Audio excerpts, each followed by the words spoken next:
मेरे लाडले तू ममता की छाँव में। ओम साई ओम साई ओम साई ओम साई ओम साई। साई, मेरा धन मेरे पास सुरक्षित है, इसलिए मेरे पास रखता हूं।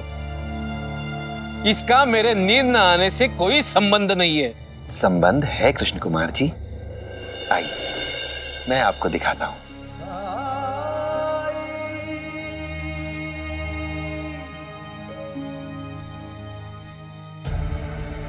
पता नहीं कहां ले जाएंगे अपने साथ।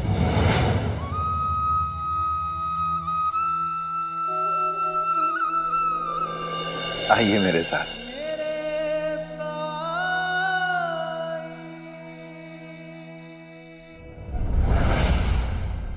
सो जाओ बेटा।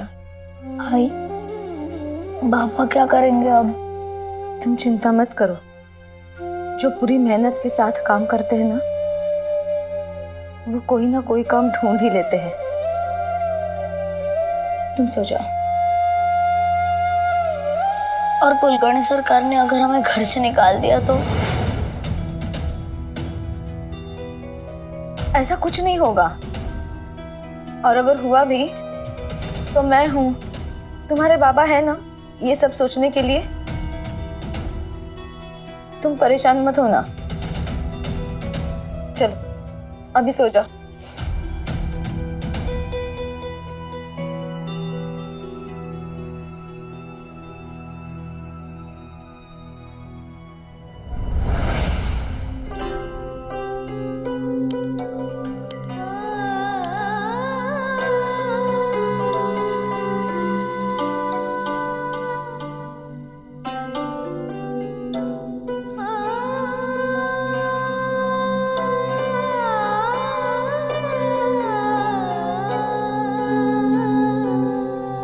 उद्धव को तो शांत करा दिया, लेकिन अपने आप को क्या समझाऊं, कैसे समझाऊं? मुझे भी तो यही चिंता खाए जा रही है कि अब क्या होगा हमारा। भामा, साईं कहते हैं कि कोई भी काम छोटा या बड़ा नहीं होता, और मैंने पाटिल जी से बात की है। मैंने उनसे कहा है कि वो मुझे अपने खेतों पे मजदूर के रूप में रख लें।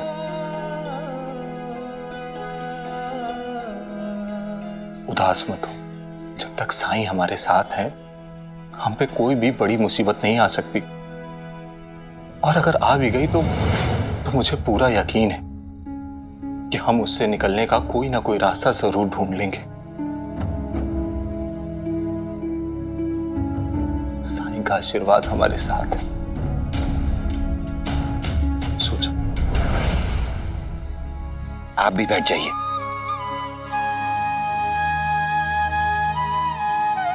अपने हाथ में मुट्ठी पर रेत लीजिए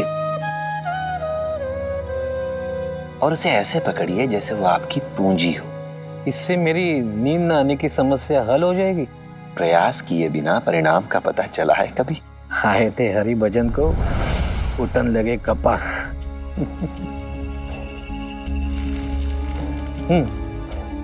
अगर ये आपका धन होता तो आप इसे और भी कस के पकड़ते।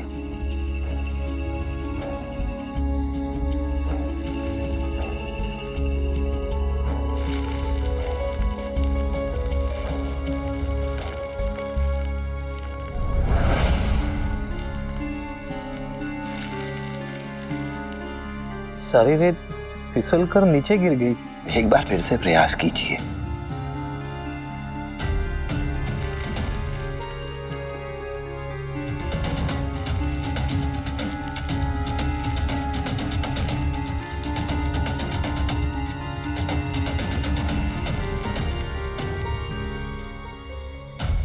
मैं तो कहता हूं कि एक कोशिश और कीजिए। सुना था साई के इलाज करने का तरीका अनूठा है, लेकिन ये भी कोई तरीका है भला? शायद साई मेरी कोई परीक्षा ले रहे हैं। अगर मैं सफल रहा तो जाकर मेरा इलाज शुरू करेंगे।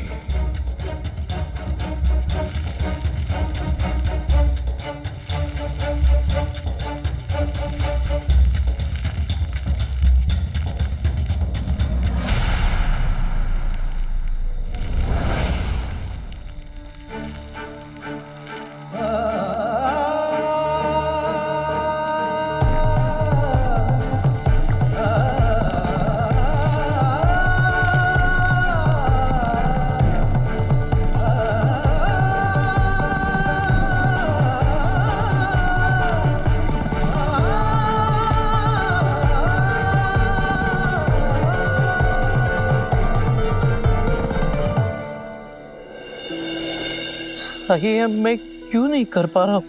ये जो रेत आपकी मुट्ठी में बची है, ये है आपका धन। और जो रेत नीचे गिर गई, वो है आपकी मानसिक शांति। धन से मोह जितना ज्यादा होगा, उस पर पकड़ जितनी ज्यादा होगी, मानसिक शांति उतनी ही कम होगी। क्या आप जानते हैं, आप अपने धन की सुरक्षा को लेकर बहुत चिंतित रहते हैं। बहुत लोभ, बहुत मोह है आपको अपने धन से। मैं खुद भी मानता हूं कि जीवन के लिए धन बहुत आवश्यक है, बहुत जरूरी है, लेकिन केवल इसे ही अपना जीवन मत बना लीजिए। जब धन खोने का डर जाएगा, तभी मानसिक शांति आएगी।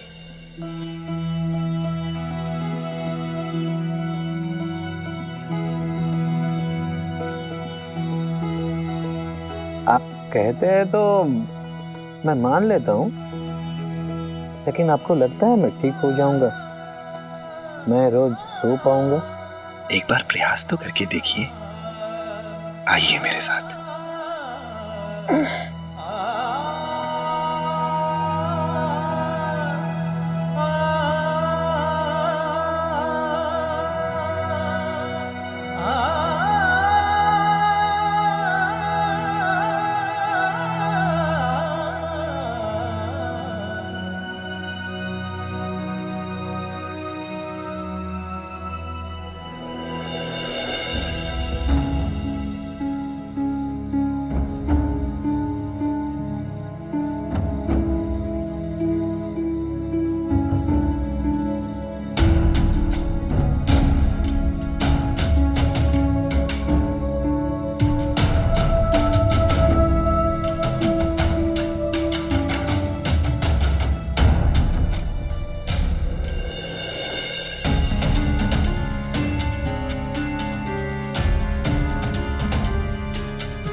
सही, अब तो पुडली की चिंता भी छोड़ दी, तो भी नींद नहीं आ रही।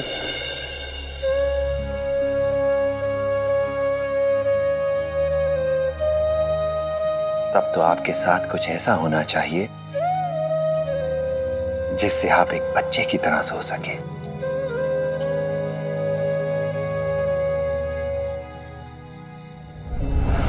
बच्चे से याद आया, सही, बचपन में जब मुझे नींद नहीं आती थी ना, तब मुझे आई लोरी गाकर सुनाती थी और मैं सो जाता था।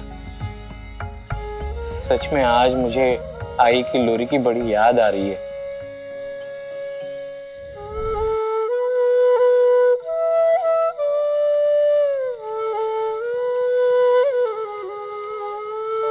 भीनी भीनी निंदिया के सपनीले गाँव में सौंधे सौंधे सपने हैं महकते हवाओं में।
तुम इसे पीछे से धकेलना और मैं आगे से खींचता हूँ, ठीक है?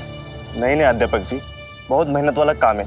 आप एक काम कीजिए, पीछे से हल पकड़ के मेरी मदद कीजिए, मैं आगे से हल खींचता हूँ। रहीम, मैं अपने विद्यार्थियों को शिक्षा देता हूं कि अपना काम स्वयं करें, और अगर खुद ही मैं अपना काम नहीं करूंगा तो धिक्कार है मुझ पे। तुम पकड़ो, मैं चलाऊं।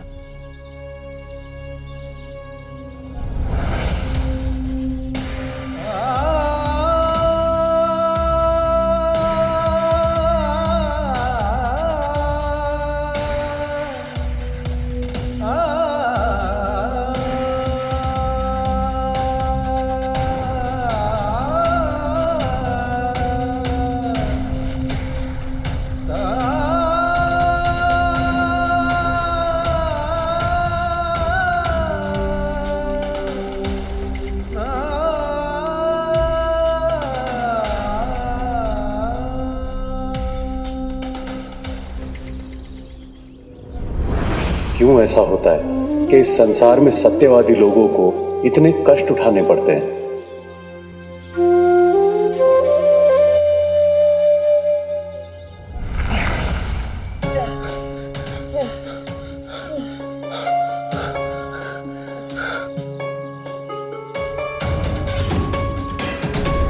इतने साल बीत चुके हैं लेकिन परिस्थिति में कोई सुधार नहीं है। आप स्वयं जांच लीजिए।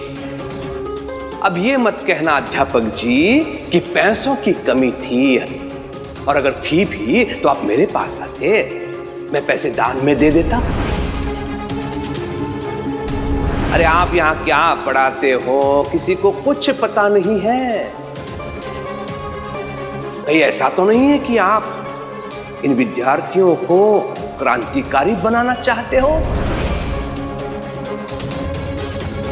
पहले ही बहुत क्रांतिकारी हैं, मुझे और नहीं चाहिए।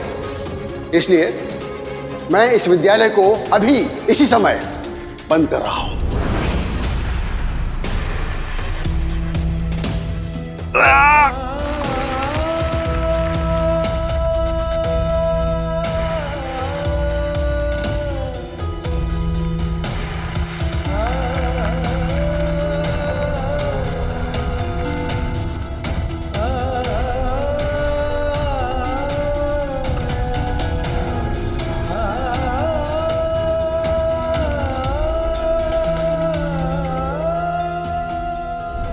पाटिल जी, इनसे अच्छा गुरु हमारे बच्चों के लिए और कोई नहीं हो सकता है। इनको ऐसी हालत में देख के बहुत दुख हो रहा है।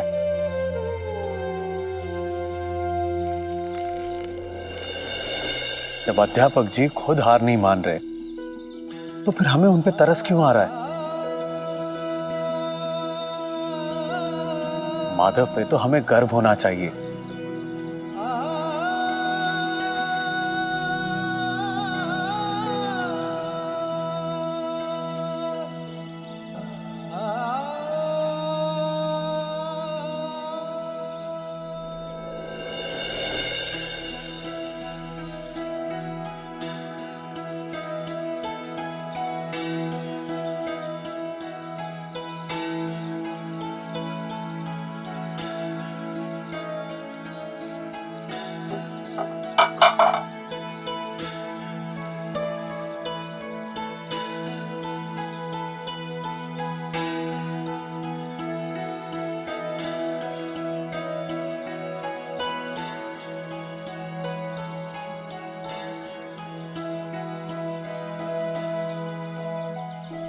नींद पूरी हुई?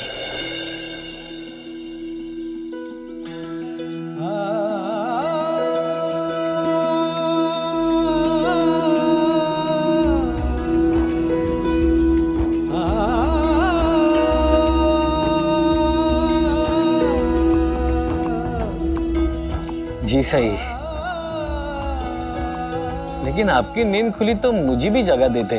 बहुत दिनों बाद सोए थे आप, इसलिए जगाना उचित नहीं समझा।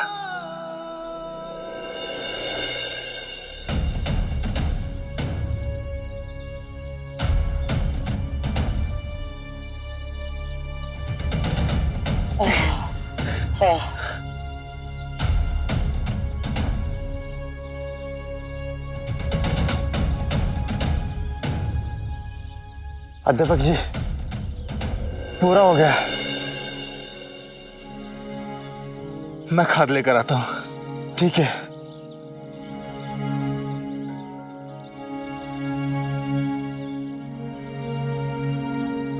पता नहीं, कुछ समझ में नहीं आ रहा है।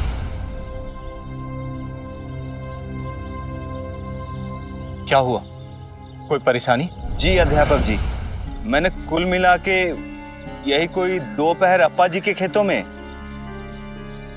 1 पहर हरि भाव के खेतों में और लगभग आधा पहर पंडरी भाव के खेतों में काम किया है। अब समझ में नहीं आ रहा है कि किससे कितने पैसे लेने हैं मुझे। ये तो बहुत आसान है।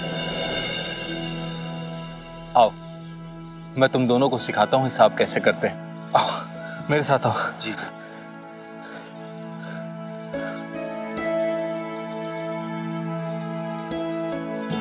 बैठिए, मैं आप लोगों को हिसाब करना सिखाता हूं।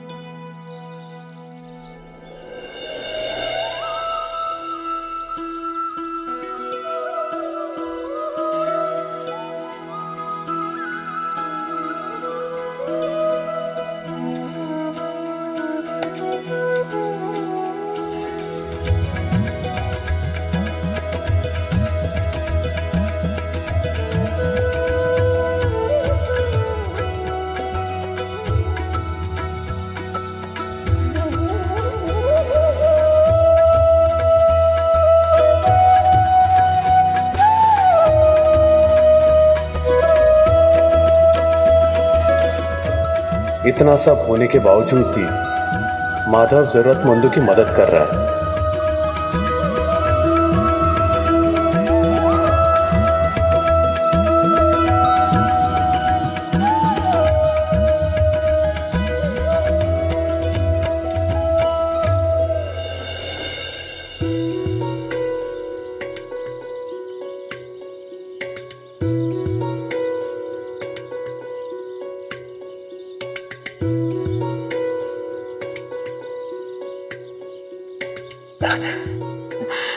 सच क्यों सही, बचपन में मेरी आई लोरी सुनाती थी, बड़ी चैन की नींद आती थी। बिल्कुल वैसी ही नींद बीती रात आई मुझे।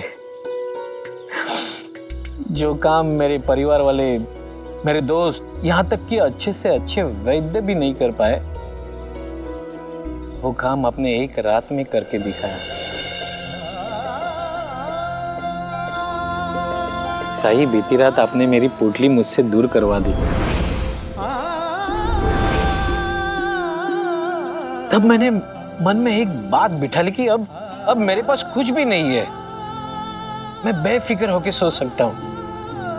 अब मेरी समझ में आ गया कि किसी भी चीज का अत्यधिक लगाव, उसका मोह अच्छा नहीं है।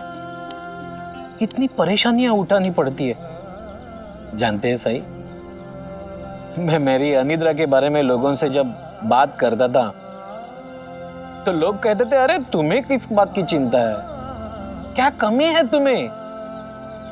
भगवान ने दिया हुआ तो सब कुछ है तुम्हारे पास, फिर तुम्हें नींद क्यों नहीं आती? लोग समझ ही नहीं पाए कि पैसों की वजह से मैंने बचपन में कितने दुख झेले हैं। बरसों की कड़ी मेहनत के बाद, संघर्ष के बाद मैं जब अमीर बना तो मुझे पैसों से लगाव हुआ। हर खुशी में पैसों से तोलने लगा। पैसा है तो हर खुशी में खरीद सकता हूं। एक एक पैसा जोड़ता गया, लेकिन मन में एक डर भी था कि ये मेरा पैसा मुझसे दूर हो जाएगा तो मुझे फिर से वो बचपन के दिन देखने पड़ेंगे। इस डर से मैं पैसे की हिफाजत में लग गया और ये मेरा कब जुनून बन गया मुझे पता ही नहीं चला। कृष्ण कुमार जी, परिश्रम से कमाया गया पैसा, मेहनत और ईमानदारी से कमाया गया मान, प्रतिष्ठा, सम्मान, ये कभी व्यर्थ नहीं जाते। ये आपका साथ कभी नहीं छोड़ सकते। पर हां, जुनून किसी भी सूरत में अच्छा नहीं होता है, फिर चाहे वो धन का हो, मान का हो, सम्मान का हो या फिर किसी इंसान का। आपने इसका एहसास करा दिया है साईं। आपने मेरे लिए जो भी कुछ किया है उसके बदले में मैं आपकी कुछ सेवा करना चाहता हूँ। अपनी कुछ जमीन आपको दान देना चाहता हूँ। कई सारे गांव में मेरी कई बीघा जमीन पड़ी है, शिरडी में भी है। पिछले 10-12 सालों से मैं उसे देखने भी नहीं आ पाया। पिछले कई सालों से उस पर खेती भी नहीं हुई, ऐसी ही बंजर पड़ी हुई है। और मैं चाहता हूं कि उस जमीन पर मैं एक मकान बना दूं और उस मकान में आप आकर रहें। मैं तो बैरागी हूं कृष्ण कुमार जी। बैरागी के लिए क्या आज़म, क्या मकान। मैं बहुत खुश हूं इस द्वारका माई में। पर हाँ, फिर भी अगर आप दान देना ही चाहते हैं तो किसी ऐसे व्यक्ति को दीजिए जो दान लेने के योग्य हो, जिसे आपकी जमीन की आवश्यकता हो। क्योंकि जरूरतमंद को दिया गया दान, सुपात्र को दिया गया दान ही पुण्य फल देता है, अन्यथा व्यर्थ ही होता है वो। आपकी बात से मैं सहमत हूं सही, लेकिन सही इंसान कौन है, कौन योग्य है, ये मैं कैसे पहचानूंगा सही?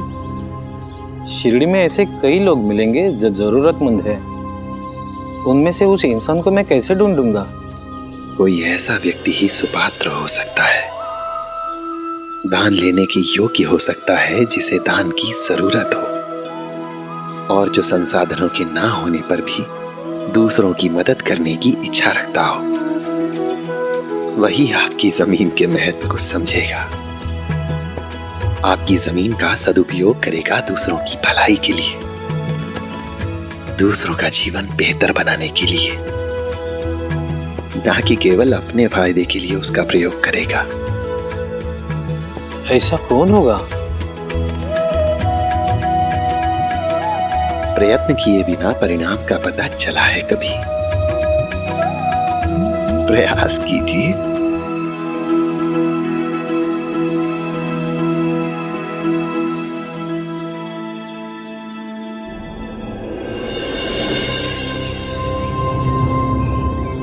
कहाँ मिलेगा योग्य याचक?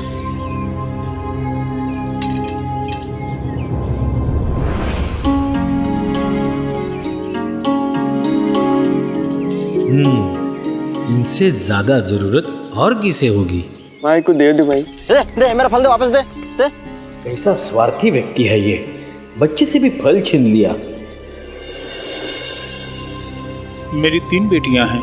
मेरी इच्छा है कि अपनी बेटी की शादी में अपनी बेटी दामाद को कुछ दे पाता। चाचा बेफिक्र रहिए, सब कुछ ठीक हो जाएगा। इसके इरादे तो नेक है, मगर अपने परिवार के लिए है। जबकि साईं ने कहा था कि सच्चा याचक वो होता है जो जनहित के बारे में सोचता है।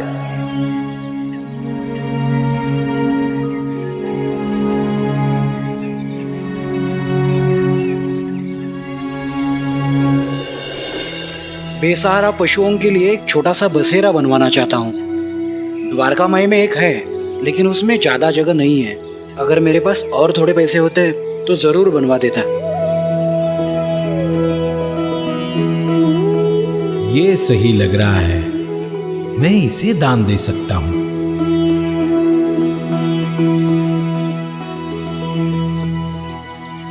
अरे भाई साहब, आपने बनवाया क्यों नहीं? कैसे बनाऊं? जितने पैसे कमाता हूँ उतने राशन पानी में खर्च हो जाते हैं, फिर मेरा घर कैसे चलेगा?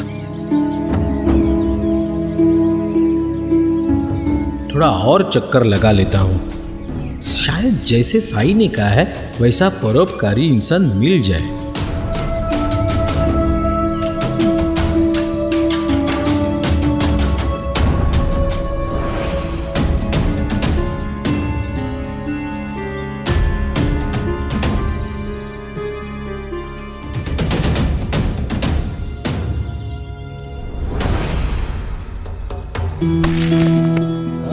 अध्यापक जी, रुकिए, मैं खुद कर लूंगा। वो मजदूर कुछ जाना पहचाना सा लग रहा है।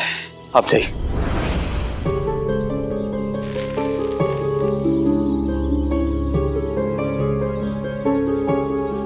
शक्ल तो अध्यापक जी जैसी लग रही है, जिन्होंने मेरी मदद की थी, मुझे द्वारका में ही लेके गए थे। नहीं नहीं, वो तो पढ़े लिखे समझदार इंसान है और उनकी तो पाठशाला है, वो क्यों भला मजदूरी करेंगे? होगा कोई, मुझे क्या।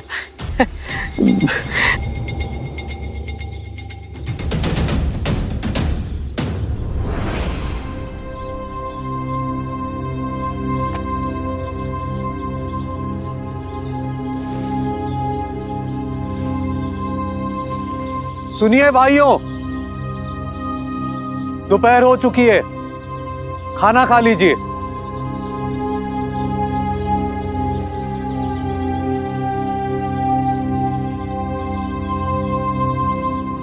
आप चलिए, मैं आता हूं।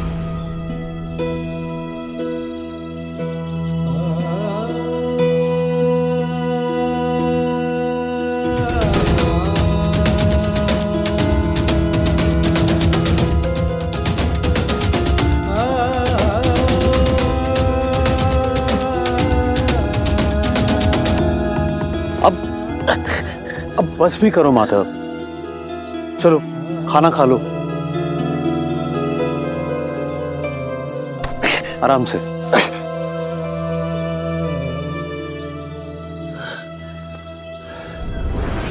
अभी नहीं पाटिल जी, मुझे ये काम आता नहीं ना, तो मेरी गति दूसरों से थोड़ी धीमी है। जितना काम होना चाहिए था उतना काम हुआ नहीं। मुझे अभी और बोरियां रखनी है, मैं थोड़ी देर बाद खा लूंगा।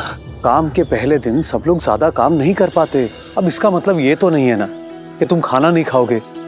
देखो, तुम एक अध्यापक हो, मान लो तुम्हारी पाठशाला में किसी विद्यार्थी का पहला दिन हो और तुमने कोई सवाल दिया हो और उसका उसे जवाब ना आता हो, तो क्या तुम उसे डांटते हो? नहीं ना। फिर शरीर पर अत्याचार क्यों? उसे भी तो ऊर्जा चाहिए।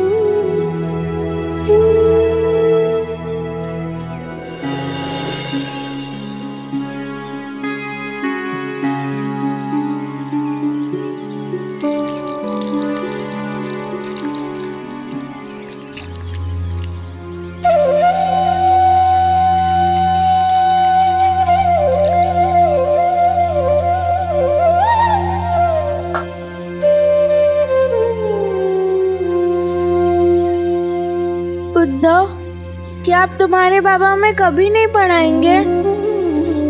पता नहीं परी, अब तो बाबा पक्का के खेतों में काम करने लगे। फिर हमारी पढ़ाई का क्या होगा? कौन हमें शिक्षा देगा? शिक्षा तो अध्यापक जी ही देंगे।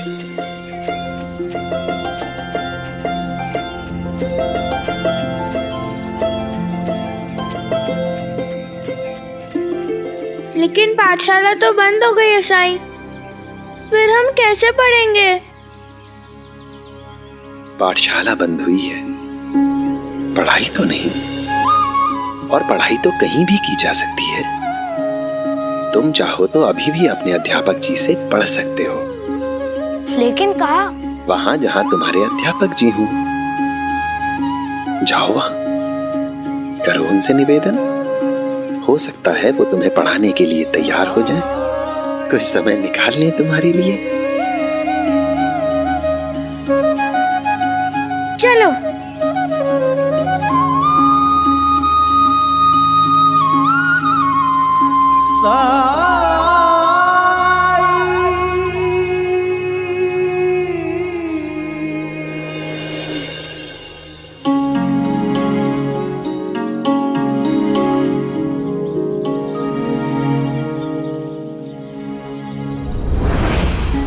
ये बच्चे कहाँ जा रहे हैं? इन्हें तो पाठशाला जाना चाहिए।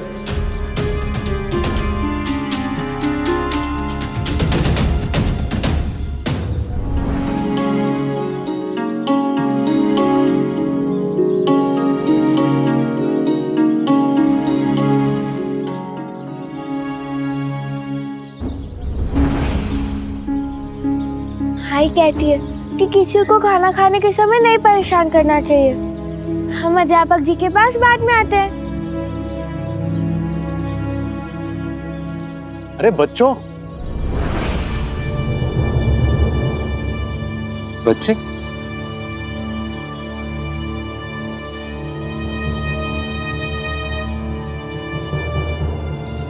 अरे तुम लोग यहाँ क्या कर रहे हो? साई ने हमें कहा है कि सिर्फ पाठशाला बंद हुई है, पढ़ाई नहीं। इसलिए हम आपके पास आए पढ़ने के लिए। अगर आपके पास समय ना हो तो। परी, समय निकालना पड़ता है, और जब साई ने कहा है तो गलत हो ही नहीं सकता, है ना? चलो मेरे साथ आओ। पर आप खाना तो खा लीजिए। बाद में खा लूंगा, चलो मेरे साथ। अप्पा जी आप खाइए, मैं बच्चों को पढ़ा के खाता हूँ। मतलब ये मजदूर वाकई में अध्यापक जी है, मगर ये मजदूरी क्यों कर रहे हैं? तो बच्चों, आज हम लोग एक कविता का पाठ करेंगे। मुझे अच्छी तरह याद है इनकी पाठशाला थी, ये सारे बच्चे वहीं पढ़ रहे थे, लेकिन ये सब क्या हो रहा है?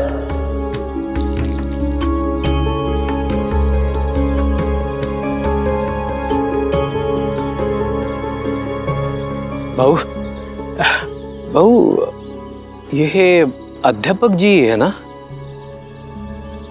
फिर ये आज खेत में मजदूरी क्यों कर रहे हैं? हाँ, माधव अध्यापक है। शिरडी में सबसे मददगार लोगों में से एक है वो। कुछ समय पहले मैंने मेरी जमीन गिरवी रखी थी, उसे छुड़ाने के लिए इसी ने मेरी मदद की।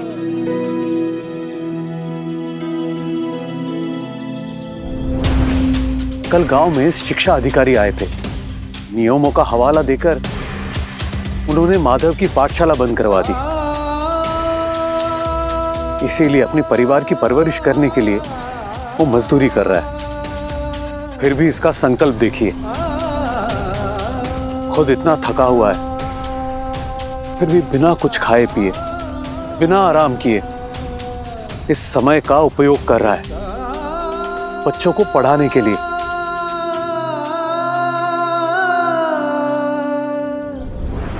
मेरे बेटे तात्या ने भी माधव के पाठशाला में ही शिक्षा प्राप्त की, और अब वो इतना लायक हो गया है कि वो मेरा पूरा कारोबार संभालता है।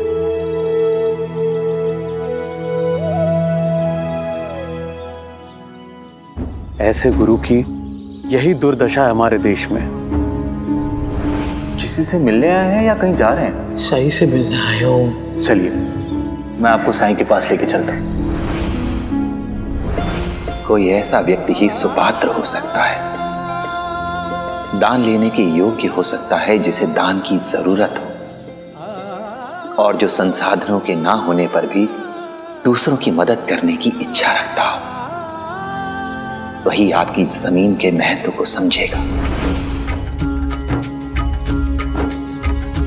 वो कहते हैं किस्मत जिसको कर्म का फल है, जीवन में कर्म योग का मार्ग ही अटल है। जो कुछ है हाथ में तेरे एक यही पल है, अच्छे कर्म किए जाए तो जीवन सफल है। ओम साई ओम साई ओम साई ओम साई ओम साई ओम साई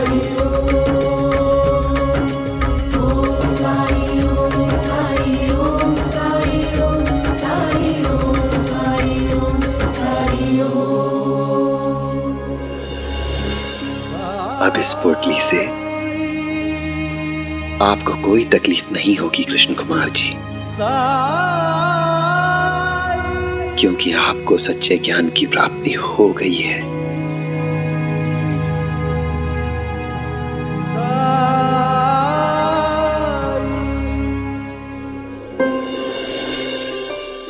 हम लोग द्वारका माई क्यों जा रहे हैं? अभी तो यहाँ काम बाकी है।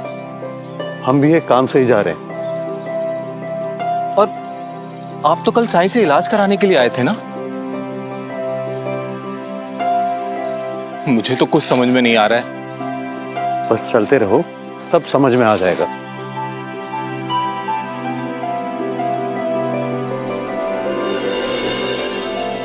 प्रणाम साई। साई, मुझे मेरा याचक मिल गया है। अध्यापक जी से ज्यादा योग्य इंसान मुझे पूरे शिरडी में दूसरा कोई नहीं मिला।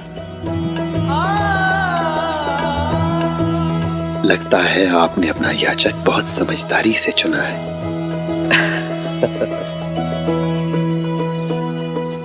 साईं, ये सब क्या है?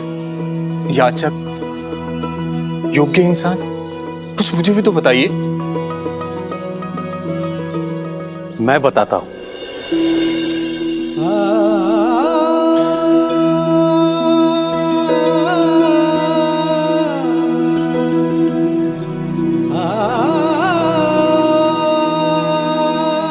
लेकिन कृष्ण कुमार जी, मैं आपकी जमीन का क्या करूंगा? मैं अध्यापक हूं, किसान नहीं। देखिए, मैंने वही किया जो मुझे साईं ने कहा। अब आपको क्या करना है वो आप ही जाने। साईं, ये सब आपने? याद है, तुमने मुझे अपने सपने के बारे में बताया था। मैं उन गरीब बच्चों को मुफ्त में पढ़ाना चाहता हूं, जिनका सपना पढ़ना है, पर वो पढ़ नहीं सकते क्योंकि उनके पास पैसे नहीं। मैं उनका सपना पूरा करना चाहता हूं और उनका सपना पूरा करके अपने सपने पूरा करना चाहता हूं। हाँ सही, पर उन सब बातों का इससे क्या मतलब? मेरे पास इतने पैसे नहीं कि मैं पाठशाला बना सकूं। तो पैसे जमा करने के लिए कृष्ण कुमार जी की जमीन का उपयोग करो, खेती करो उस पर। अगर तुम अध्यापक हो, तुम्हें खेती करनी नहीं आती तो दूसरों से करवाओ। इससे गांव के किसानों को स्थायी रोजगार मिलेगा और तुम भी अपना घर चला सकोगे। खेती करके इतने पैसे जमा करो कि अपने सपने को पूरा कर सको। जो सपने तुमने गांव के बच्चों के लिए देखे हैं, उन्हें पूरा कर सको। जो बच्चे किताबें या और दूसरी सामग्री नहीं खरीद सकते हैं, उन्हें खरीद कर दो।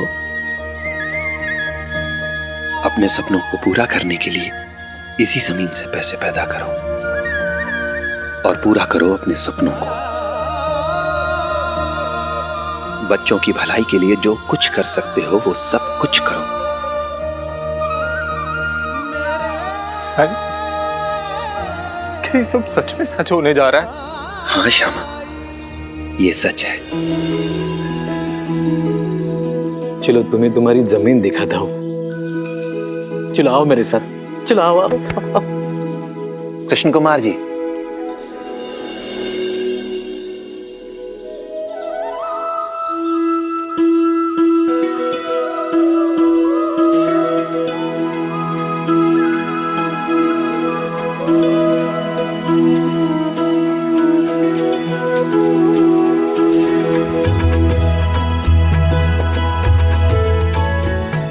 ये लीजिए आपकी अमानत। अरे इसे तो मैं भूल ही गया था। धन्यवाद। राम जी भला करें। चलो चलो आओ आओ आओ आओ, चलो चलो आओ आओ।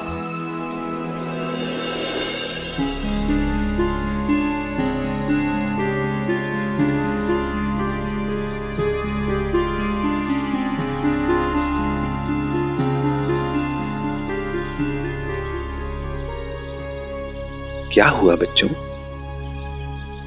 तुम सब इतने उदास क्यों हो? साईं, हमारी पाठशाला का क्या होगा? श्रद्धा और सबूरी रखो।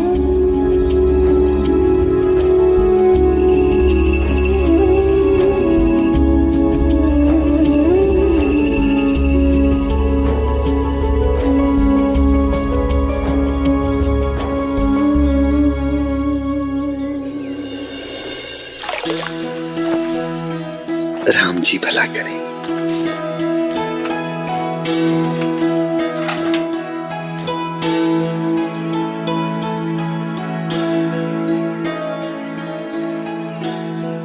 साईं, कैसे हो तुम?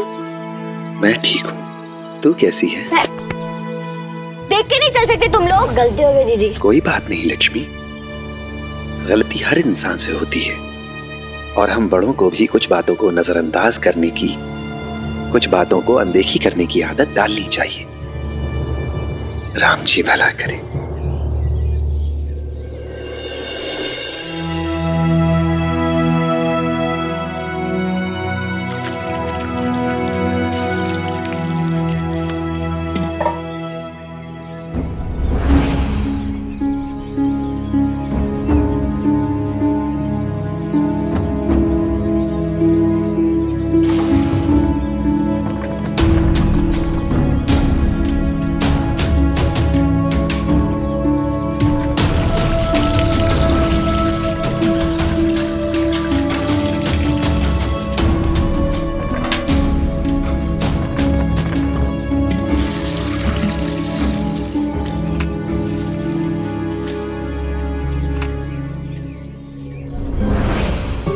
भगवान जाने कैसे ये लड़की सामान्य लोगों की तरह व्यवहार कर पा रही है। इसकी शादी टूट गई, उसके बाद गुलामी से बची। इसकी जगह कोई और होती, पता नहीं उसकी क्या दशा होती। इतनी अच्छी है, मेहनती है, पर तकदीर की मारी है। उनके साथ जो भी कुछ हुआ वो गरीबी की वजह से हुआ। जीवन में कभी भी ऐसे हालात नहीं आने देने चाहिए कि कोई आपका फायदा उठा सके। अपनी गांठ मजबूत रखनी चाहिए हमेशा। सही कह रही हो। मैं तो अपने परी के पैदा होते ही उसकी शादी के लिए जेवर बना रही हूँ और पैसे भी जमा कर रही हूँ, ताकि आने वाले समय में किसी बात की कोई दिक्कत और परेशानी ना हो। शुभांगी वही नहीं, लड़की वालों को बहुत सारी चीजों का ध्यान रखना पड़ता है। पैसे और जेवर होने से लड़की की शादी नहीं हो जाती। लड़कियों को घर के काम में इतना अच्छा होना चाहिए कि पूरे गांव को उसकी खबर हो, तभी अच्छे रिश्ते अपने आप आते हैं। इसलिए उस पे भी ध्यान दो। वही नहीं, पर मेरी परी तो भी छोटी है। तो क्या शादी के 2 दिन पहले से चूल्हा चौकी सिखाओगी? बुरा ना मानो तो एक बात कहूँ, वही नहीं, परी को मैं अपनी बेटी की तरह मानती हूँ, इसलिए कह रही हूँ। आजकल के लड़के गोरी चिट्टी लड़की से शादी करना चाहते हैं और परी का रंग सांवला है, इसलिए उसका घूमना फिरना थोड़ा कम करो। जितना धूप में खेलेगी कूदेगी उसका उतना ही रंग और गहरा होता जाएगा।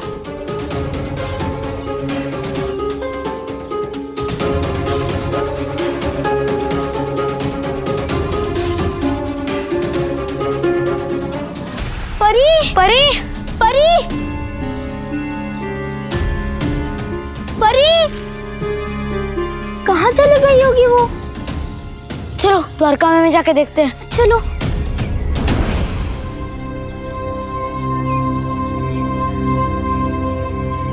साई, परी नहीं आई यहाँ पर? नहीं, यहाँ तो नहीं आई। यहाँ पे भी नहीं आई और अपने घर पे भी नहीं है, तो फिर कहाँ जा सकती है? परी है वो, परी कहीं पंछियों को दाना पानी दे रही होगी। जहाँ पंछी हो वहां जाकर देखो।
जल्दी से खा लो। मुझे पता है तुम आकाश में ऊंची उड़ान भरने के लिए तड़प रहे हो, है ना? अगर तुम मेरे अपने होते ना तो मैं तुम्हें कभी पिंजरे में कैद नहीं करती, लेकिन तुम किसी और के हो और मैंने उनसे बार बार कहा है कि वो तुम्हें आजाद कर दे, लेकिन वो मेरी बात सुनते ही नहीं है।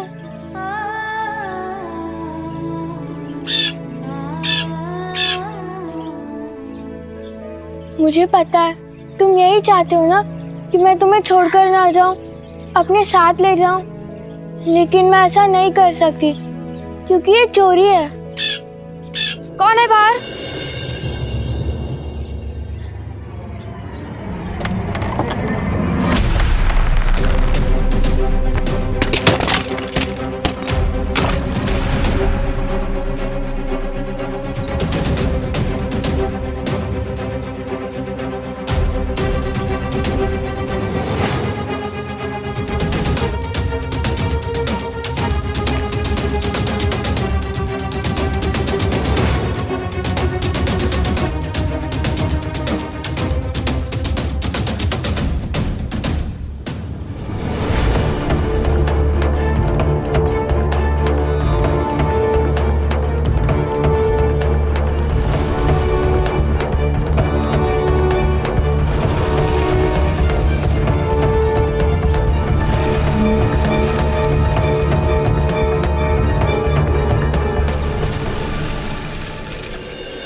भिक्षा दे माई।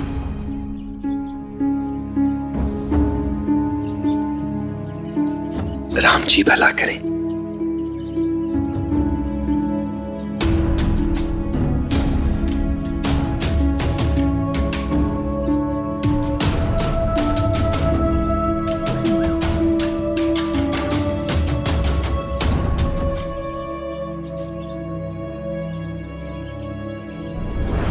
प्रणाम साईं। राम जी भला करें। क्या हुआ? क्या सोच रहे हो तुम दोनों?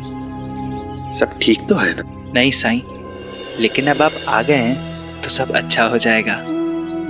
आपके मार्गदर्शन की जरूरत है साईं। इतनी भूमिका क्यों बांध रहे हो तुम दोनों? बिना संकोच के कहो, क्या परेशानी है? हम एक साथ व्यापार करना चाहते हैं साईं। आपसे विचार विमर्श से, आपसी सहमति से ही हम नतीजे पर पहुंचेंगे। उद्यमेन हि सिद्ध्यन्ति कार्याणि न मनोरथे, नहि सुप्तस्य सिंहस्य प्रविशन्ति मुखे मृगाः। अर्थ जानते हो? नहीं साईं।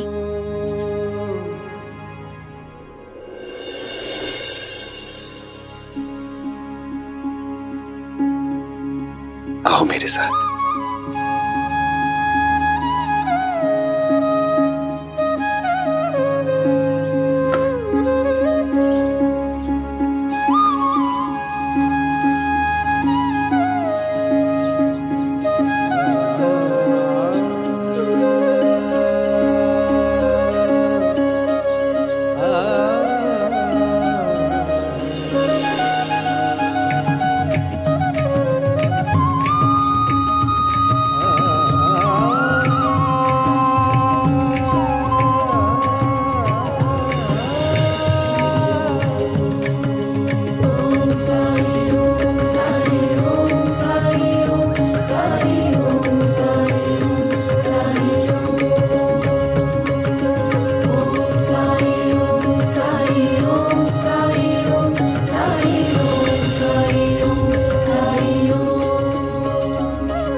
कुछ समझे? नहीं साईं। अगर ये चूहा डर के मारे बिल के अंदर ही छुपा रहता तो उसे भोजन नसीब नहीं होता। अगर नदी किनारे बैठकर सोचते रहोगे कि तैरते कैसे हैं, तो क्या कभी तैरना सीख सकोगे? अगर तैरना सीखना है तो नदी में उतरना ही पड़ेगा। अगर व्यापार करना चाहते हो तो जाओ व्यापारियों से मिलो, उनसे बातचीत करो, काम धाम सीखो। बाजार की दशा दिशा और उसके हालात को समझने की कोशिश करो। इस समय कौन सी चीज जोरों पर है और आने वाले समय में उस व्यवसाय का भविष्य क्या है, ये आकलन करने की कोशिश करो। उसके बाद जिस काम में दिलचस्पी हो, बस राम का नाम लेकर वही काम शुरू कर दो। हाँ साईं, अब हमें आपकी बात समझ आ गई है। हम चलते हैं और जाकर जानकारी इकट्ठा करते हैं। राम जी भला करें।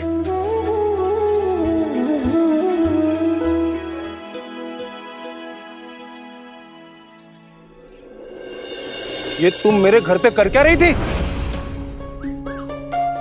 देखो घर का क्या हाल बना के रख दिया तुमने। ये कोई खेलने की जगह है क्या? गमले तोड़ दिए मेरे तुमने।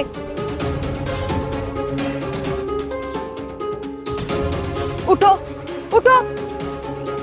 गोविंदा जल्दी से साई को लेकर आ जा। हाँ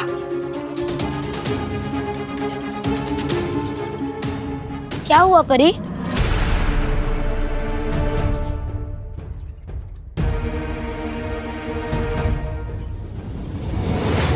परी?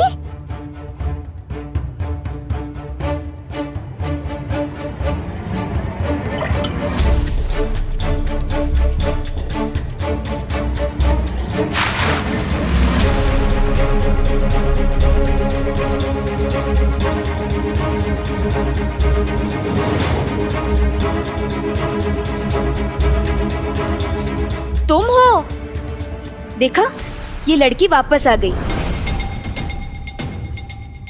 तुम्हारे चेहरे पे मिट्टी लगी थी ना, इसके कारण तुम्हें पहचान ही नहीं पाई। तुम तो हमेशा आती हो ना हमारे घर पे हमें परेशान करने के लिए, और हमसे कहती रहती है उन पंछियों को आजाद कर दो। तुम्हारी बात तो हमने मानी नहीं, इसके लिए चोरी छुपे खुद आ गई इनको आजाद करने के लिए, है ना? नहीं। चुप, बिल्कुल चुप। आज ना मैं तेरी एक भी बात नहीं सुनूंगी। तू मेरे साथ चल, शुभांगी वहीनी से ना तेरी शिकायत करती हूँ मैं आज। चल।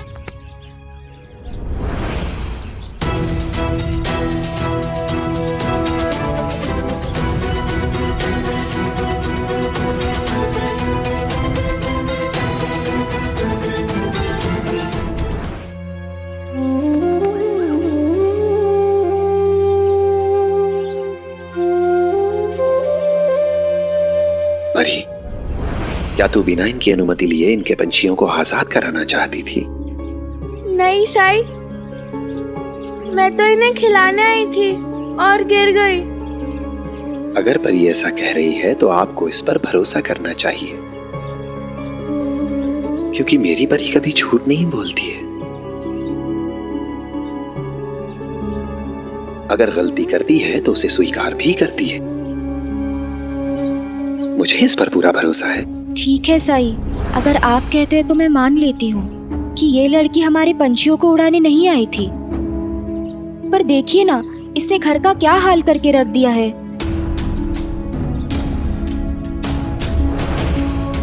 गमले भी तोड़ दिए हैं, इसमें लगे पौधों को भी कितना नुकसान पहुंचाया है इसने। मैं मानती हूँ काकी कि ये सब मेरी वजह से हुआ है, लेकिन मैंने ये सब जानबूझ के नहीं किया। मुझे माफ कर दीजिए। परी, केवल माफी मांग लेना काफी नहीं होता। अगर कुछ खराब किया है तो उसे अच्छा भी करना होगा।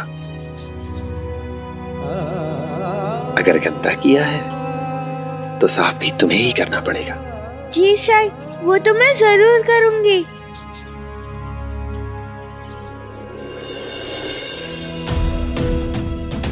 साई, लेकिन ये गमले तो टूटे हैं।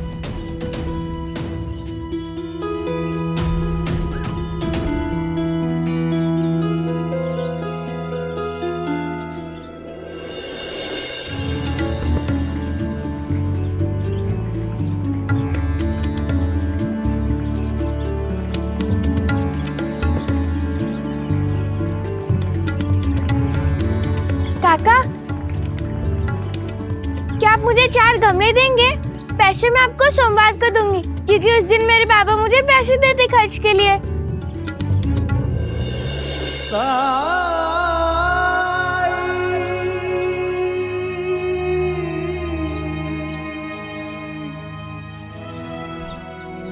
ठीक है बेटा, वहां रखे ले लेना।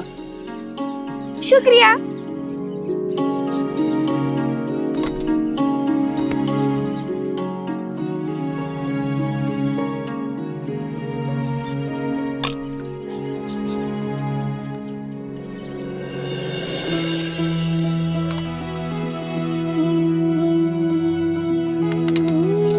परी।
पहुंच गए शिरडी।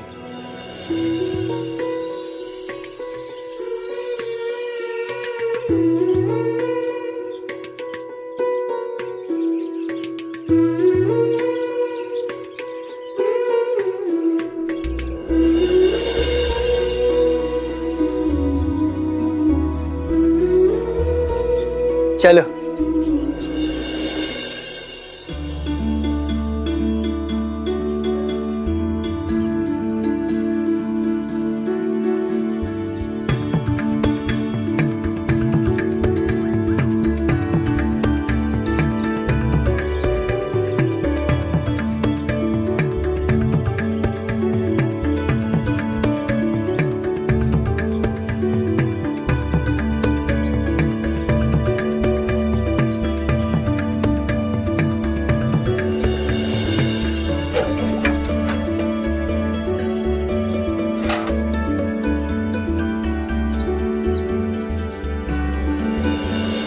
देखो तो कितनी प्यारी बच्ची है ना, नजर न लगे इसे।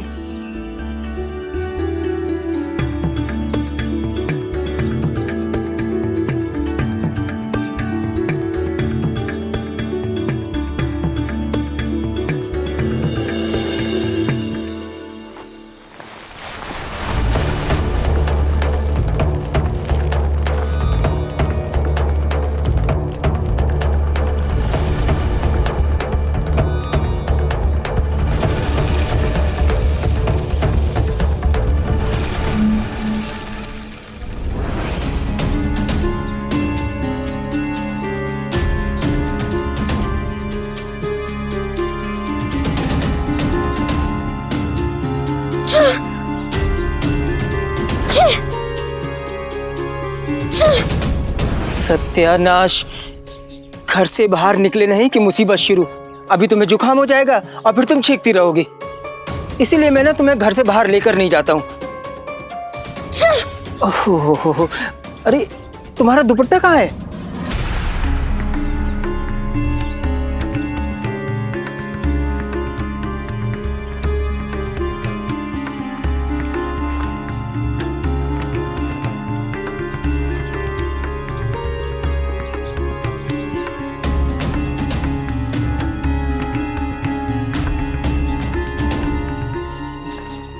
ये क्या है? मैं गलती से ना दूसरा दुपट्टा ले आई बाबा। सत्यानाश बेटा, ये दुपट्टा तुम्हारे कपड़ों से बिल्कुल भी मेल नहीं खाता है। ना ना, इसे तुम अपने झोले में वापस रख लो। तुम इसे पहनोगी ना तो बिल्कुल भी अच्छी नहीं दिखोगी। ओहो, और अगर इस हालत में मैं हातिया के पास गया तो वो क्या सोचेगी हमारे बारे में? नहीं नहीं, हम बाजार चलते हैं और एक नया दुपट्टा खरीदते हैं, ठीक है?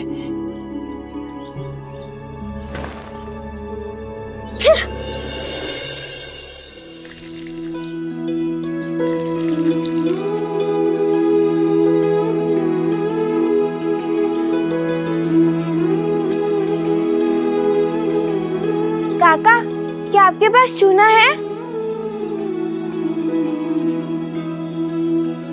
हाँ है। क्या आप मुझे एक कटोरी में भिगा कर दे सकते हैं? अभी देता हूँ।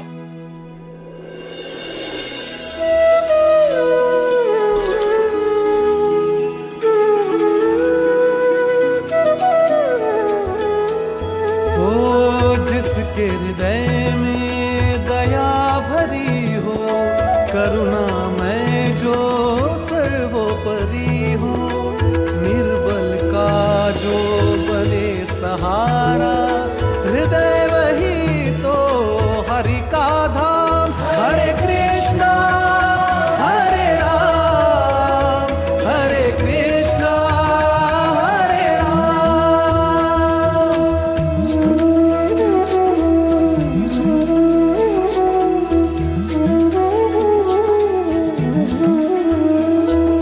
जाति धर्म का भेद नहीं हो, मानवता में छेद नहीं हो, टंटा बखेड़ा खेद नहीं हो, तीर्थ वही है पावन ग्राम।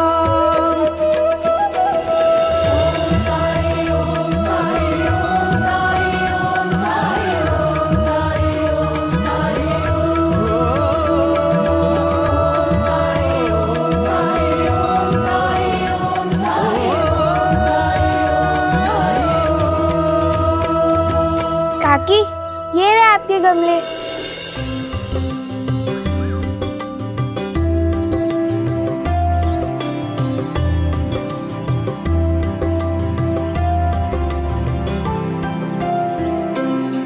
सच में तुम बहुत अच्छी बच्ची हो। गमलों के टूटने से घर में गंदगी बिखर गई थी और इस वजह से हम तुम पर गुस्सा थे, पर जिस तरह से तुमने माफी मांगी और अपनी गलती सुधारी, हमारा सारा गुस्सा चला गया। और तुमने जो गमलों पर खूबसूरत चित्रकारी की है ना, वाह। डांट खाने के बाद, गलती करने के बाद बहुत कम ऐसे लोग होते हैं जो गलती सुधारने के साथ साथ अतिरिक्त मेहनत भी करते हैं। जो तुमने किया, तुम्हें तो पुरस्कार मिलना चाहिए। बोलो, तुम्हें क्या दूं? पुरस्कार? गलती सुधारने पर भी कोई पुरस्कार देता है? मुझे कुछ नहीं चाहिए। नहीं नहीं, तुम्हें तो लेना ही पड़ेगा। वरना ऐसा लगेगा कि तुमने हमें माफी नहीं किया।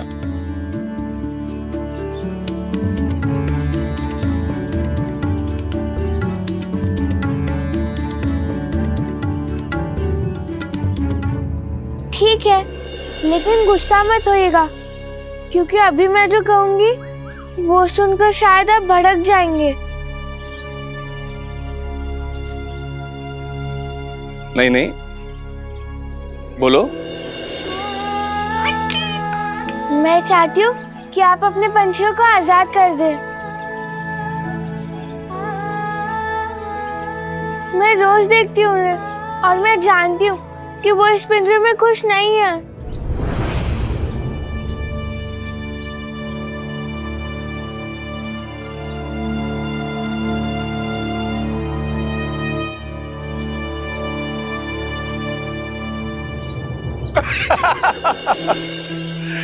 तो ये चाहिए तुम्हें? ठीक है, हम इन पंछियों को आजाद कर देंगे। नहीं तो तुम रोज आओगी इन पंछियों के पास। इस बार तो गमले टूटे हैं, अगली बार कहीं तुम अपने आप को चोट ना पहुंचाओ। हाँ, इसलिए तुम खुद जाओ और पिंजरा खोल के इन पंछियों को आजाद कर दो।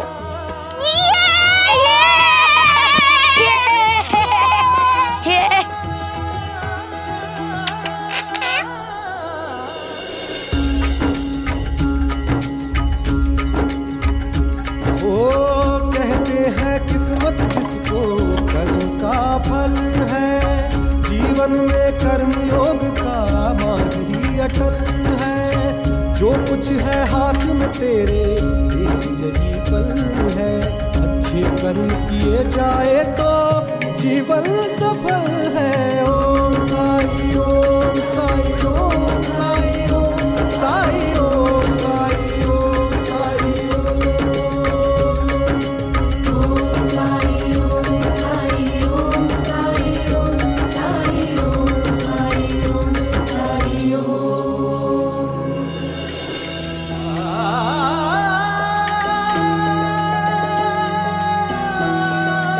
जाओ और जाओ, अब तुम आजाद हो।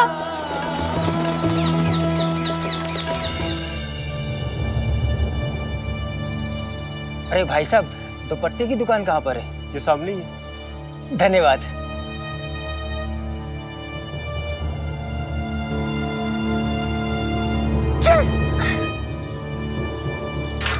भाई साहब, मेरी बेटी के कपड़ों से मिलता जुलता कोई दुपट्टा दिखाइए। ये क्या सामने है, जो चाहे देख लीजिए।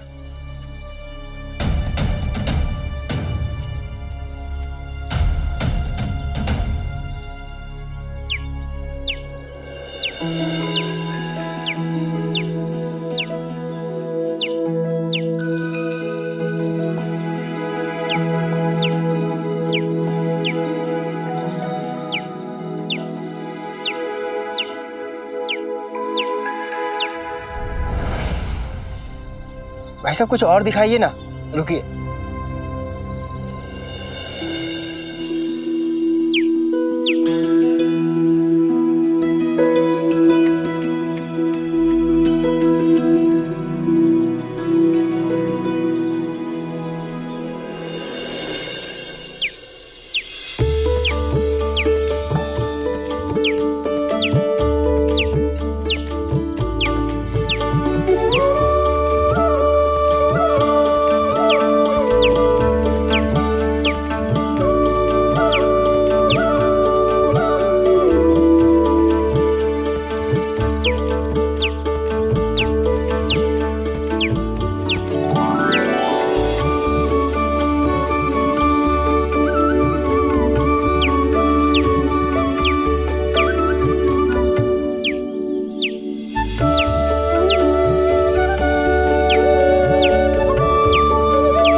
ये कितने का है भाई साहब? 5 आना। हाँ हाँ।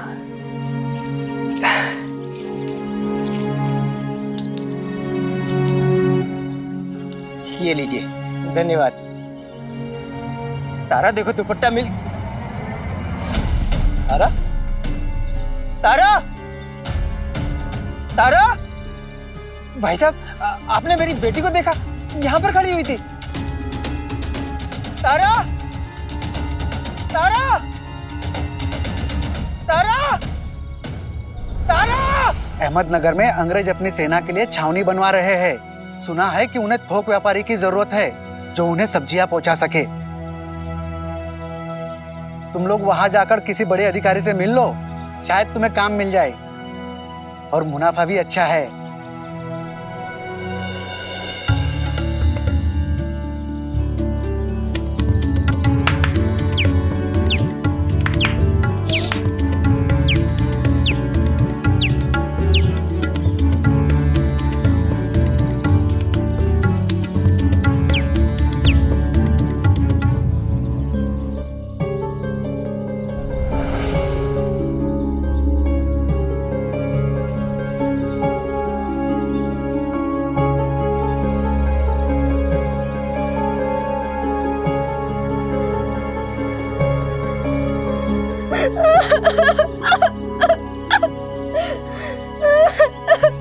इसे क्या हुआ?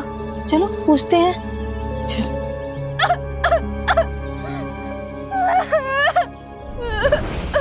बेटा क्यों रो रही है? तेरा नाम क्या है बेटा? बेटा तुम्हारे पिताजी कहाँ है? बेटी तुम हमें बताओगी नहीं तो हम मदद कैसे करेंगे? कुछ तो बोलो बेटी। कहाँ रहती हो? तुम्हारे पिता का नाम क्या है? किस गांव की हो?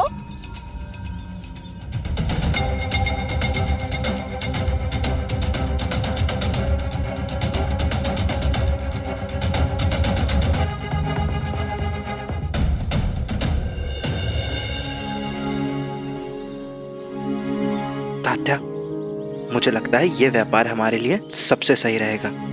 चलो चलकर द्वारका माई में साईं की सलाह लेते हैं।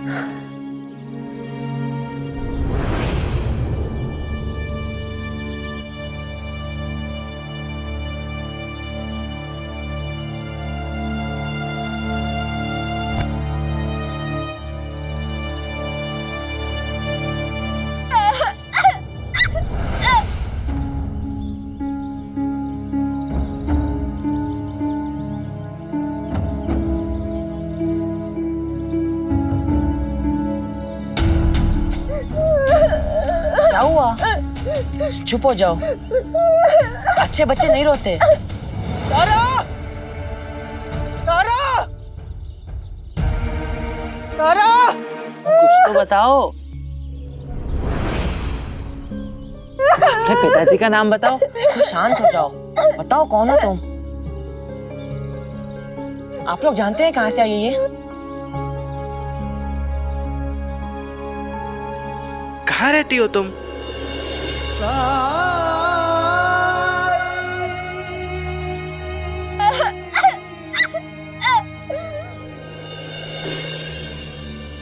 शांत हो जाओ।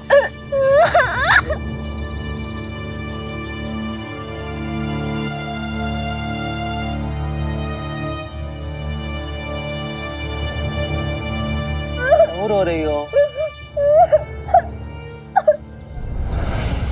अच्छा हुआ साई आप आ गए। ये बच्ची कब से रोई जा रही है, नहीं अपना नाम बता रही है, नहीं घर का पता। मुझे तो लगता है ये अपने परिवार से बिछड़ गई है। पर ये कुछ बताए तब तो पता चलेगा।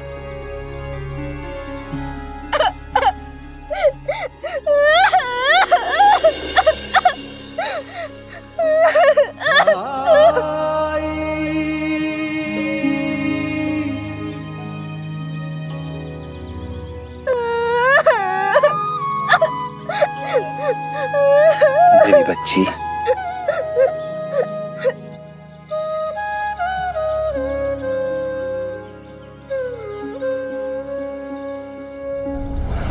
तारा! तारा! तारा! क्या हुआ भाई, बहुत परेशान लग रहे हो? भाई साहब, आपने मेरी बेटी को देखा है? अभी थोड़ी देर पहले तक तो मेरे साथ ही थी, पता नहीं कहाँ चली गई है वो। दिखने में कैसे है वो? कुछ होलिया बताएंगे तो ही हम बता पाएंगे। अगर आप उसे देख लेंगे ना तो भूल नहीं सकेंगे। वो इतनी प्यारी दिखती है जैसे परियों के देश से आई हो। उसका रंग दूध की तरह गोरा है और हिरनी जैसी इसकी चंचल आंखें हैं। और बाल उसके काले घने मेघ की तरह लंबे हैं। वो ऐसे कपड़े पहने हैं जिसके लोग ख्वाब देखते हैं। मैं उसके लिए बॉम्बे से लेकर आया था। उसके और वो हाथों में चूड़ी और पैरों में पायल पहने हैं। भाऊ, तुम तो सच में किसी परी के बारे में बता रहे हो। अब है ही ऐसी मेरी बेटी तो बताना तो पड़ेगा ना। वो सिर्फ नाम की तारा नहीं है, मेरी आंखों का तारा भी है। माफ कीजिएगा, हमने नहीं देखा उसे। हे भगवान, आज चली गई मेरी बच्ची। सुनिए, हाँ?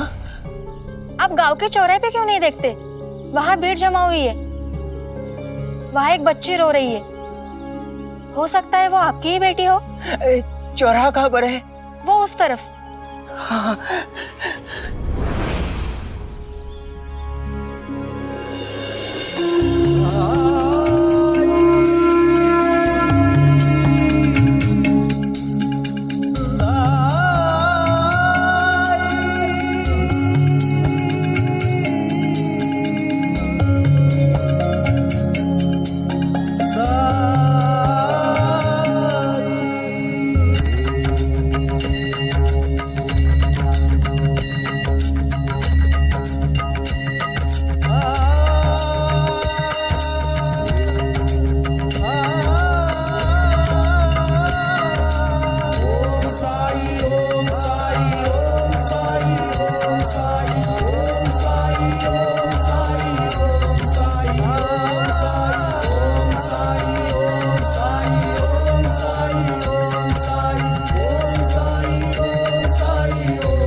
हे भगवान, चुप तो हुई।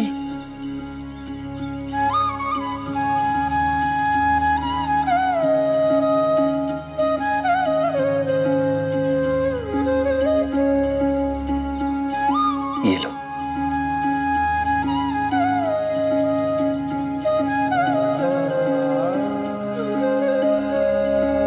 ले लो।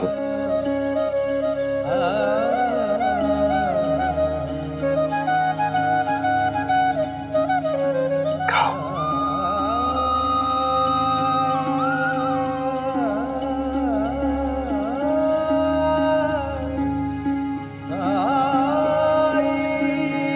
क्या नाम है तुम्हारा? तारा। तारा, बहुत प्यारा नाम है। किसके साथ आई थी यहाँ? बाबा के साथ।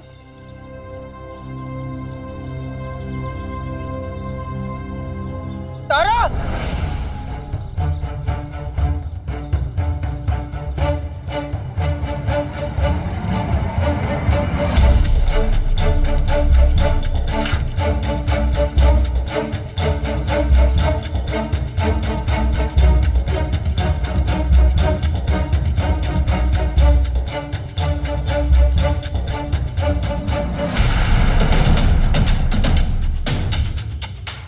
सत्यानाश!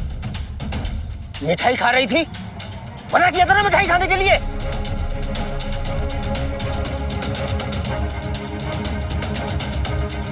दांत सड़ जाएंगे, गिर जाएंगे दांत। इतनी प्यारी मुस्कान है तुम्हारी, क्यों इसे खराब करना चाहती हो? और तुम यहाँ क्या कर रही हो? यहाँ तुम कैसे आई? कहा था ना तुमसे कि मेरे साथ रहना, इधर उधर मत जाना। फिर क्यों मुझे छोड़कर चली आई?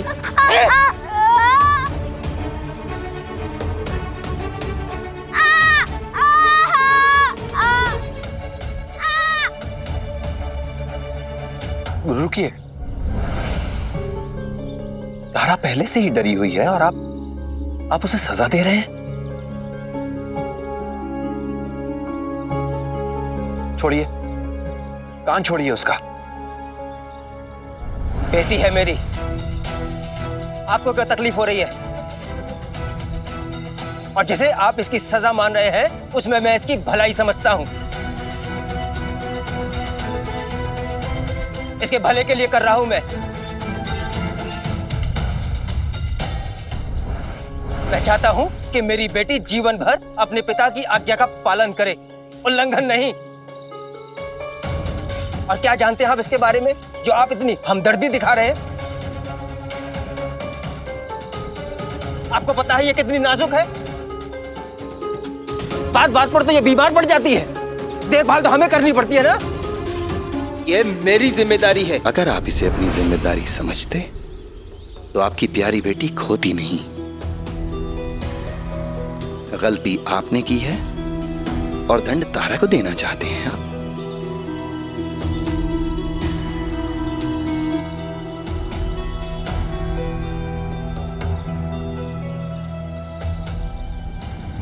आप ये कहना चाह रहे हैं कि मैं लापरवाह हूं?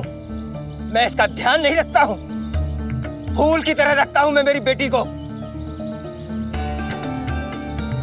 देखिए इसे, इसके कपड़े देखिए, इसका श्रृंगार, इसके ये जेवर, इसके जूते देखिए आप। क्या कमी दिखाई देती है इसमें तुम्हें? रोज सुबह उठकर मैं इसके लिए उपटन तैयार करता हूं। हर वक्त इसे घर में रखता हूं ताकि मौसम का इस पर प्रभाव न पड़े।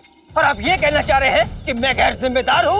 मैं तो केवल ये कहने की कोशिश कर रहा हूं कि गलती किसी से भी हो सकती है और हर गलती की सजा दी जाए ये तो जरूरी नहीं।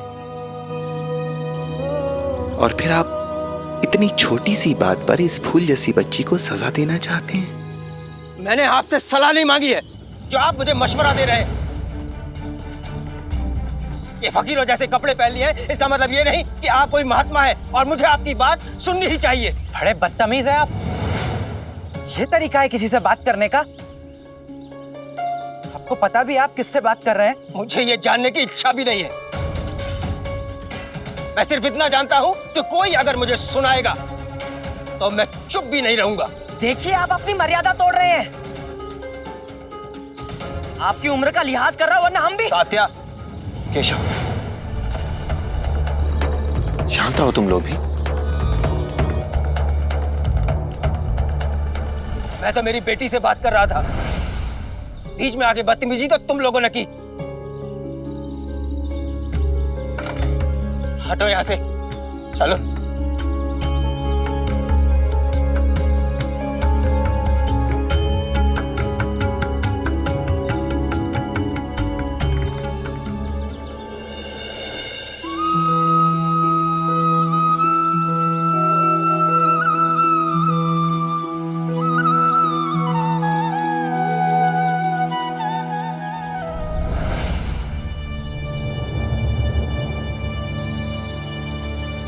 ओहो, रोना बंद करो बेटा। अरे ये देखो, है ना सुंदर? ये तुम्हारे कपड़ों से बिल्कुल मेल भी खा रहा है।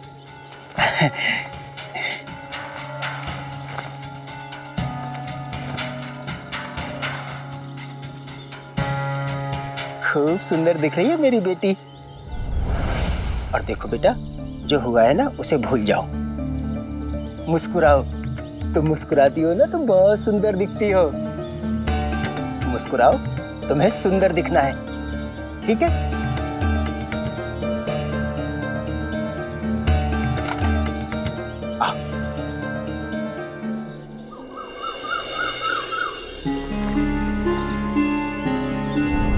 मेरी परी तो अभी छोटी है। तो क्या शादी के 2 दिन पहले से चूल्हा चौके सिखाओगी? आजकल के लड़के गोरी चिट्टी लड़की से शादी करना चाहते हैं और परी का रंग सांवला है, इसलिए उसका घूमना फिरना थोड़ा कम करो।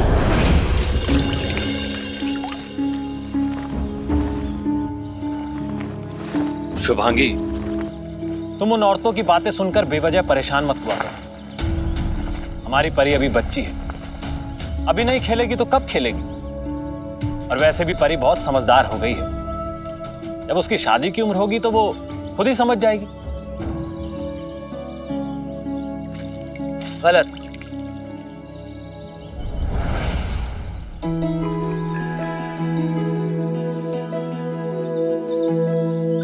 लड़कियों का जन्म हुआ नहीं कि उन्हें सिखाना शुरू कर देना चाहिए। अरे विश्वास राव, तुम? दादा, खुश रहो। आप लोग अचानक? खुश रहो बेटा, खुश रहो। अरे अरे, मेरी प्यारी बेटी, बिल्कुल गुड़िया लग रही है, जैसे कि कोई राजकुमारी हो, किसी की नजर ना लगे तुझे। दादा, आप बैठिए। थारा, तुम भी बैठो, मैं कुछ खाने के लिए लेके आती हूँ। अत्या, मैं भी आऊँ आपकी मदद करने?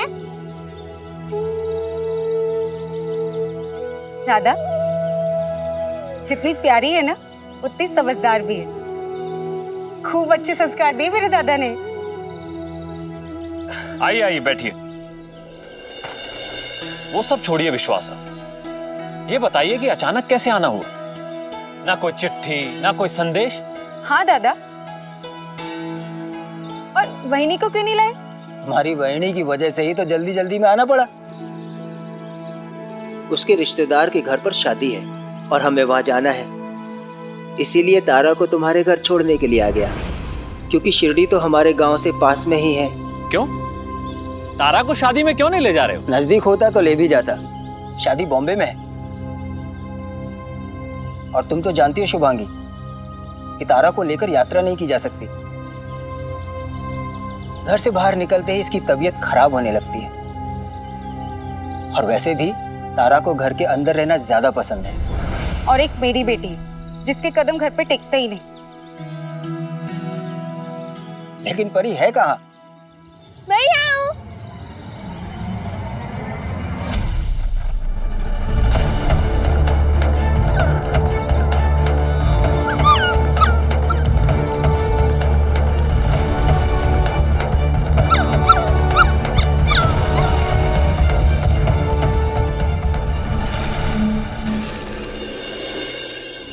कैसा अजीब आदमी था। उसकी खुद की बेटी है तारा, लेकिन उसके कपड़ों की, उसके जेवरों के गुणगान तो ऐसे कर रहा था जैसे मानो उसकी बेटी नहीं, कोई दिखावे की चीज हो। हाँ तात्या, कुछ माँ बाप होते हैं ऐसे। एक आध को तो मैं खुद जानता हूँ।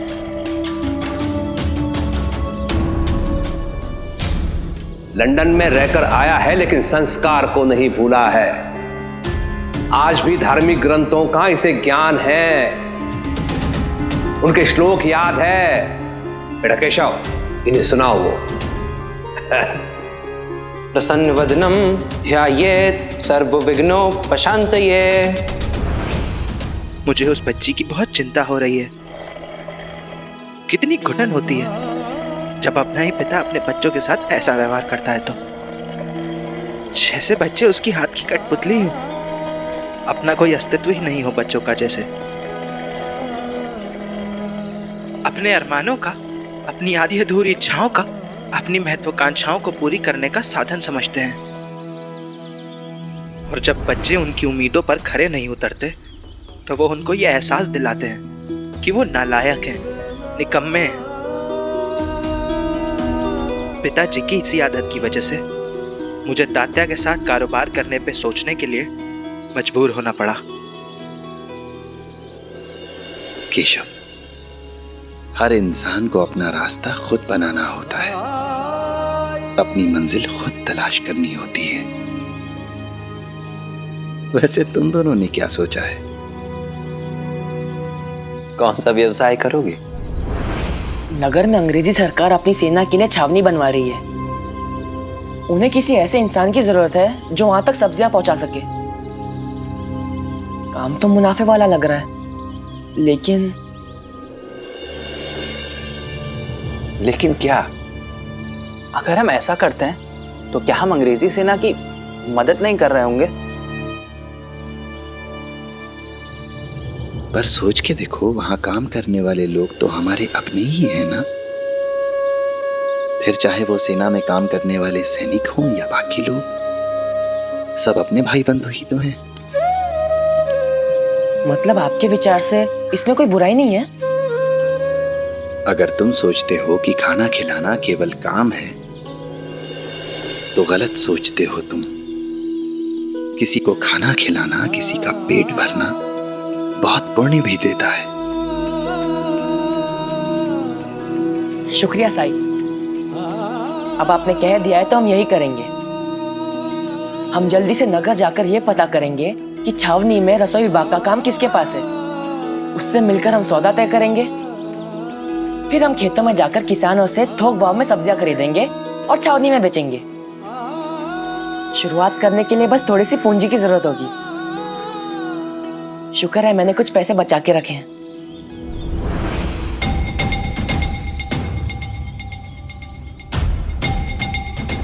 पूंजी? लेकिन मैं कहां से पैसे लाऊंगा? मेरा तो खुद के खाने पीने का भी कोई ठिकाना नहीं है। जब मंजिल पता हो तो रास्ता खुद ब खुद सामने आ जाएगा। श्रद्धा, सबूरी।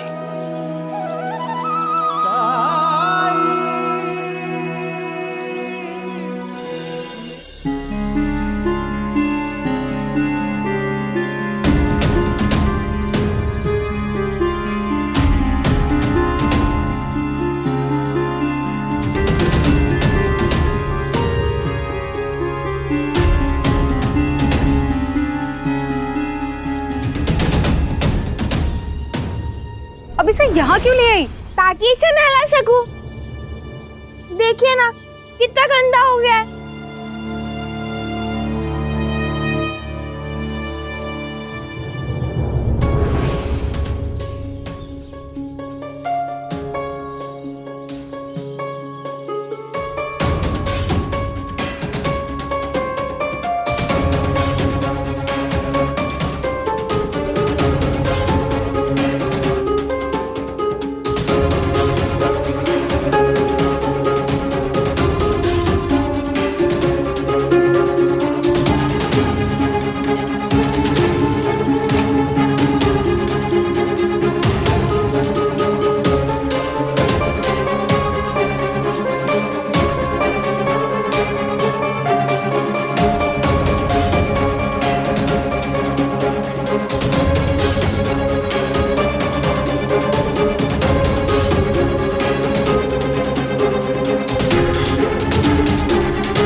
सत्यानाश!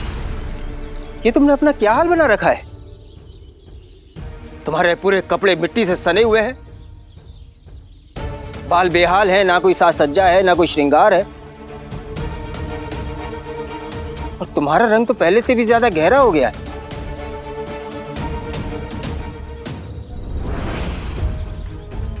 शुभांगी, पिछली बार जब मैं आया था तो मैंने तुमसे कुछ कहा था, लेकिन लगता है तुमने मेरी बातों पर ध्यान देना जरूरी नहीं समझा। अभी समय है, परी का धूप में घर से बाहर निकलना बंद कर दो।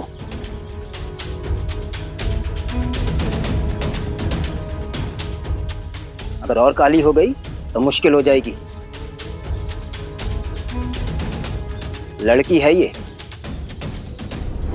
मामा जी, आप आते ही शुरू हो गए। जब भी आप आते हैं ना, आई को मुझ पर कोई ना कोई नया नियम लागू करने के लिए कहता है।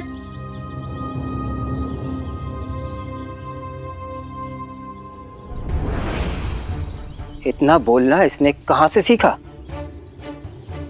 साईं से।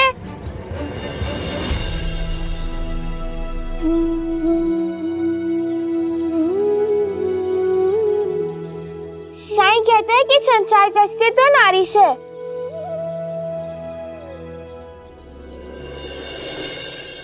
साईं?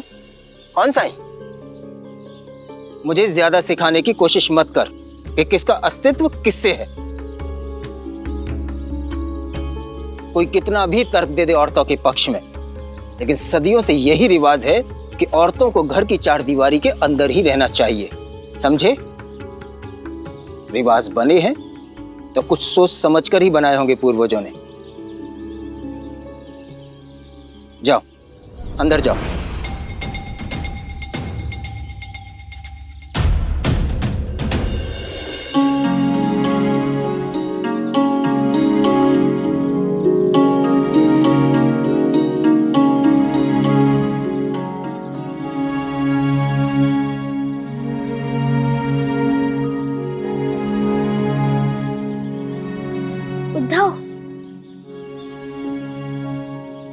मामी जी, आप पूजा कर लीजिए, मैं उद्धव के साथ खेलता हूँ। ठीक है, चलो।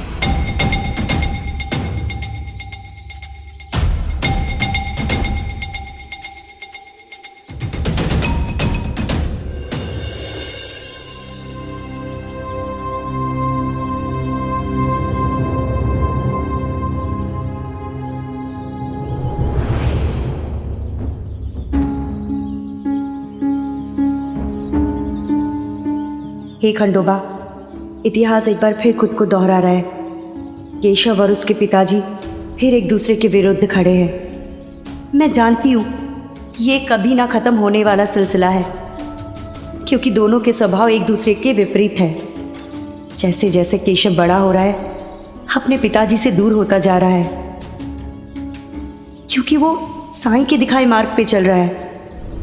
मुझे उस पर गर्व है, लेकिन मैं धर्म संकट में हूं। एक तरफ पति तो दूसरी तरफ पुत्र। पति के साथ 7 जन्म तक निभाने का वादा किया है, तो पुत्र को जन्म दिया है। अंश है वो मेरा। कैसे उसे भूख से बिलबिलाता हुआ देखूं। माँ हूं मैं उसकी। कितने दिन, कितने सप्ताह उसने घर में अन्न का दाना तक नहीं खाया। बाप बेटे के बीच में ये शीत युद्ध कब तक चलता रहेगा खंडोबा? कब तक? मैं क्या करूं जिससे मेरे बेटे की राह आसान हो जाए? मुझे कोई तो रास्ता दिखाओ खंडोबा जी। एक बार मुझे राह दिखा दीजिए, फिर चाहे वो कितनी भी मुश्किल भरी क्यों ना हो, मैं उस पर ज़रूर चलूंगी।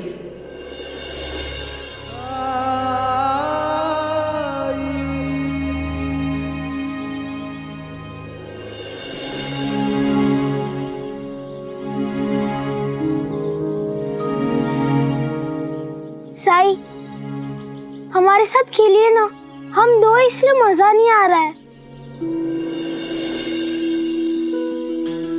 अच्छा ठीक है।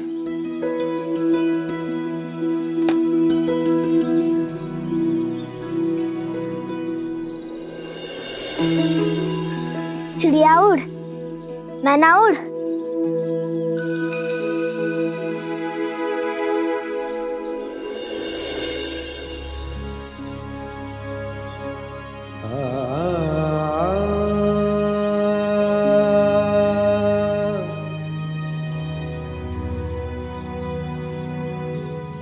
उद्धव, तुम्हारा कड़ा कहाँ है? कौन सा कड़ा साई? वही जो मैंने तुम्हें दिया था जब तुम छोटे थे, याद है? उद्धव, तुम कड़ा पहनते हो? बुद्धू, लड़कियों वाला नहीं, जानते हो पिताजी कहते हैं कि जब मैं छोटा था तब मैं बहुत शरारत करता था। एक बार मेरे पैर में लोटा फंस गया था और उसे कोई निकाल नहीं पाया। तो फिर आई बाबा मुझे साई के पास लेके गए। साई, कितना भी इस पे ध्यान रखूं, थोड़ी सी नजर हटी कि ये नजर से ओझल हो जाता है। साई, जरा सी लापरवाही क्या हुई, पता नहीं इसने कैसे अपने पैर में ये लोटा फंसा लिया।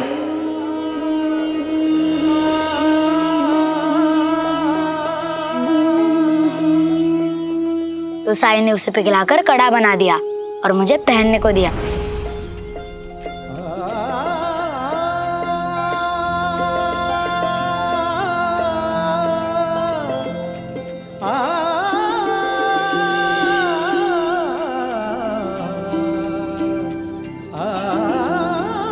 पहले मैं उसे हमेशा पहने रहता था, लेकिन जब मैं बड़ा हुआ तो मेरे पैर में दर्द देने लगा, इसलिए आई ने उसे निकाल कर रख दिया। वो आज भी अलमारी में है। साई, मैं लेके आऊं उसे? नहीं, माएं होती ही ऐसी हैं, ध्यान देने वाली, संभाल कर रखने वाली। वो चीजों को सहेज कर रखना जानती हैं और अक्सर उनकी संभाल कर रखी हुई चीजें जरूरत पड़ने पर काम आती हैं, वो भी खासकर तब जब सवाल उनकी संतान की जरूरत का हो।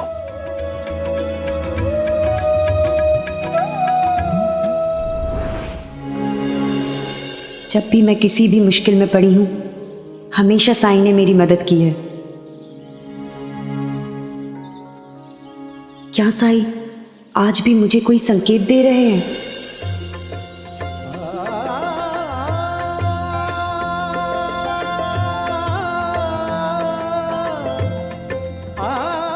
हाँ, ये संकेत ही तो दे रहे हैं, लेकिन उनका इशारा मैं समझ नहीं पा रही हूँ। कड़े का क्या मतलब हो सकता है?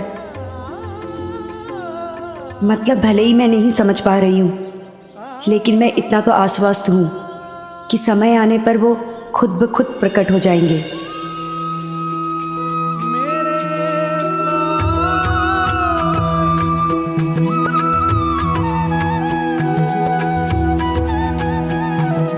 मामी जी, अब क्या सोच रही है? प्रसाद बांटिए।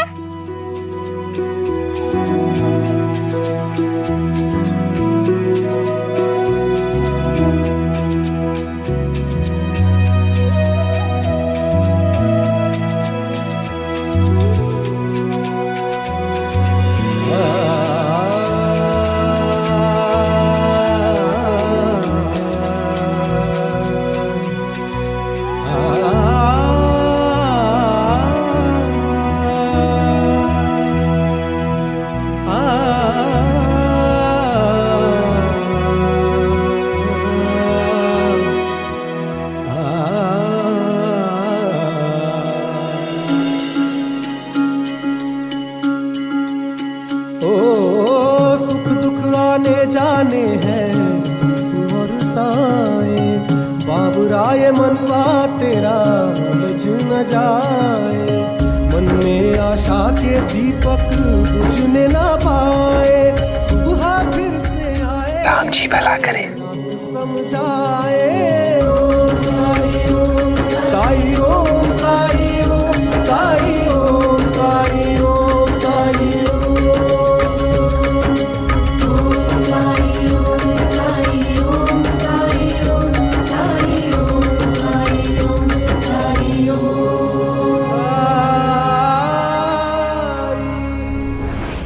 शुभांगी, परी की परवरिश को लेकर तुम गंभीर नहीं हो। असर दिख रहा है तुम्हारा उस पर। तुम्हारी ही तरह लापरवाह है तुम्हारी बेटी, ना खुद का ध्यान रखती है ना बड़ों का, और लिहाज तो उसने सीखा ही नहीं है। बड़ों के साथ जुबान लड़ाती है तुम्हारी बेटी। हमारे समाज में औरतों को सिर्फ सुनने की आजादी है, बोलने की नहीं। लड़कियां अगर घर की चार दीवारी के अंदर रहें तो परिवार की इज्जत बनी रहती है। अनुशासन में रहना बहुत जरूरी है लड़कियों के लिए।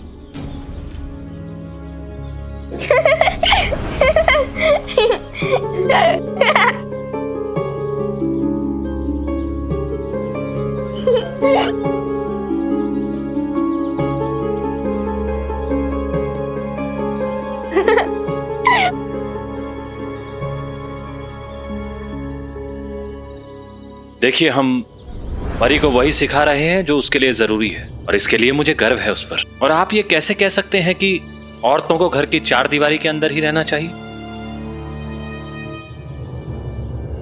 औरतें घर की देखभाल करती हैं, घर के अंदर के सभी काम करती हैं। ये बहुत जिम्मेदारी का काम है। एक औरत के पास जितना ज्यादा ज्ञान होता है, चाहे वो ज्ञान किसी भी चीज का हो, उससे वो अपने घर को और समृद्ध बनाती है। और किसी भी इंसान के लिए, चाहे वो स्त्री हो या पुरुष, उसके कौशल से अधिक उसका अच्छा इंसान होना मायने रखता है। दूसरों के लिए उसके दिल में प्यार और करुणा हो, यह मायने रखता है। और हमारी परी बिल्कुल ऐसी ही है। पूरा गांव जानता है कि वो पशु पक्षियों से कितना प्यार करती है, उनकी कितनी देखभाल करती है। इसीलिए तो पूरा गांव उसे बहुत प्यार करता है।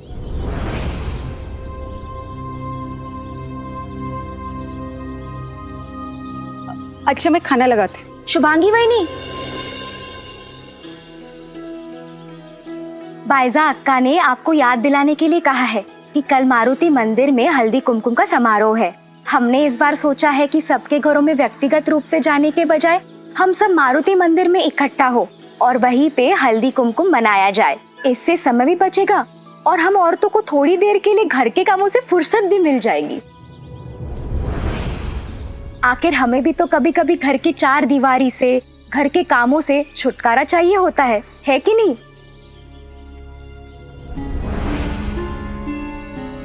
ठीक है, मैं आ जाऊंगी।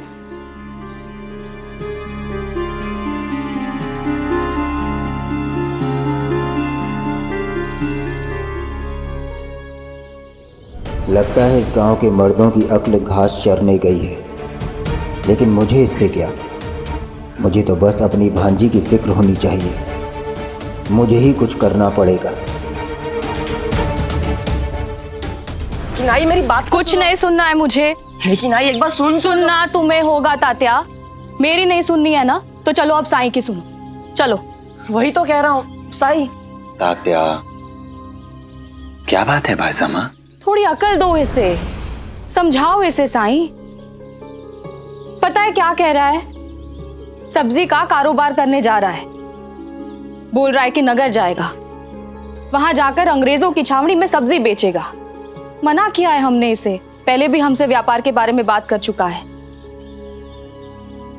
लेकिन इसकी आजी ने, बाबा ने और मैंने सबने कहा कि हमें दूसरा व्यापार करने की जरूरत नहीं है।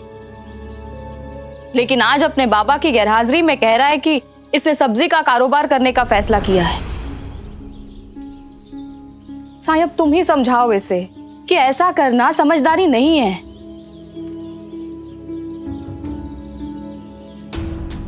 ये मैं क्या सुन रहा हूं तात्या?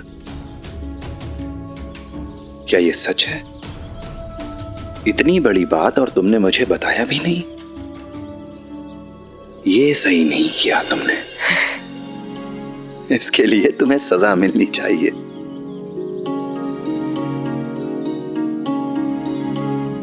तुम दोनों मुस्कुरा क्यों रहे हो? हाँ,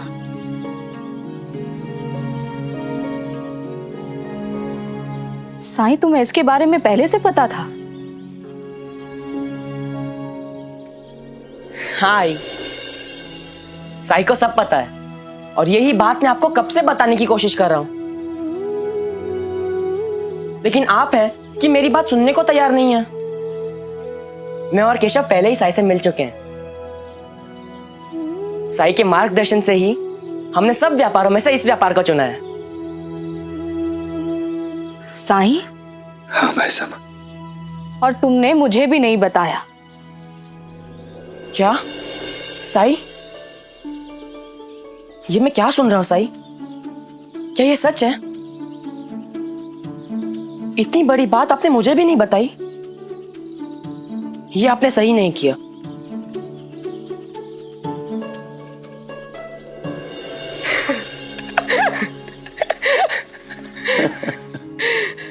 तुम दोनों बात को हंसी में उड़ाना बंद करो। कारोबार करना कोई मजाक नहीं होता है। क्या तुम दोनों में से किसी को भी व्यवसाय चलाना आता है, अनुभव है? नहीं ना? अच्छे अच्छे लोग डूब जाते हैं, बर्बाद हो जाते हैं।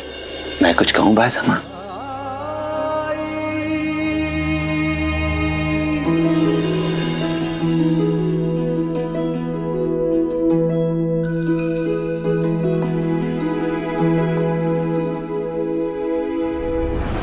क्या हुआ आई? आप क्या सोच रही हो? कोई परेशानी है? समझ में नहीं आ रहा कि इस बार हल्दी कुमकुम के अवसर पर औरतों को क्या उपहार में दूं।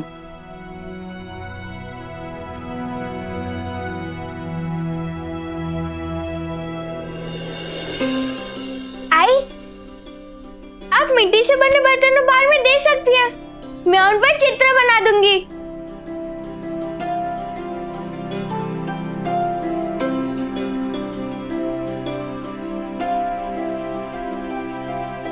लेकिन उसमें मेहनत बहुत लगेगी और समय भी। हल्दी कुमकुम कल है, हमें कुछ और सोचना चाहिए जो जल्दी से हो सके। आई, अगर आप तैयार हैं, तो मैं जल्दी जल्दी भी कर सकती हूँ। दिखने में तो सुंदर लगेंगे, लेकिन मिट्टी की चीजों का मोल मिट्टी के बराबर ही होगा ना? अरे तो तांबे से बने हुए बर्तन दे दो। नहीं दादा, पिछली बार भी वही दिए थे। अगर दोबारा दूंगी तो अच्छा नहीं लगेगा।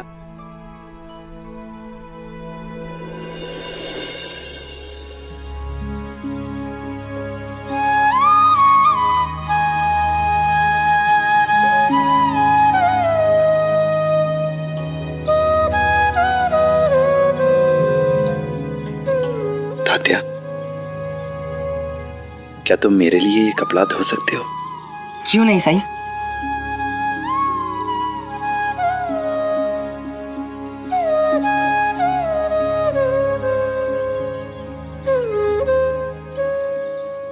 रुको तात्या, ये तो हल्दी का दाग है।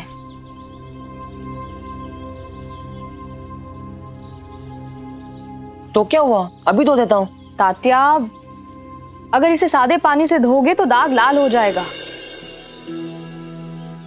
जिस हिस्से में दाग लगा है उसे दूध में डुबोकर रखना पड़ेगा, तभी ये निकलेगा। लेकिन इसे देखकर तो वो भी मुझे मुश्किल लग रहा है। साईं, अगर ये पुराना हो गया है तो इसे फेंक दो, मैं तुम्हारे लिए नया कुर्ता ले आऊंगी। भाई साहब, आपको कैसे पता चला कि अगर हल्दी के पीले दाग को सिर्फ सादे पानी से धोएंगे तो वो लाल हो जाएगा? अपनी गलती से सीखा है मैंने, तभी तो बता रही हूँ।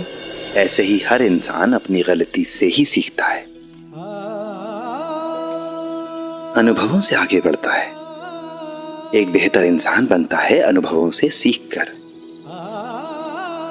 सोचिए, अगर हम गलतियों के डर से या फिर सफल ना होने के डर से प्रयास करना ही छोड़ दें तो क्या हम कुछ भी हासिल कर पाएंगे? चिंता तो होगी ना, माँ हूं। ठीक वैसे ही जैसे आज जी माँ को होती थी, जब आप और अप्पा जी अपने पैसे खर्च करके दूसरे की मदद किया करते थे। अपने घर का आटा गीला करते थे आप।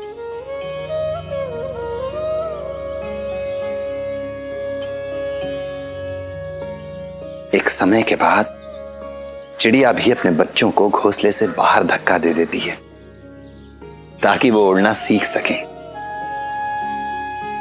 तात्या जो करना चाहता है आप उसे करने दीजिए। हो सकता है ये व्यवसाय ही उसे बुलंदियों तक ले जाए।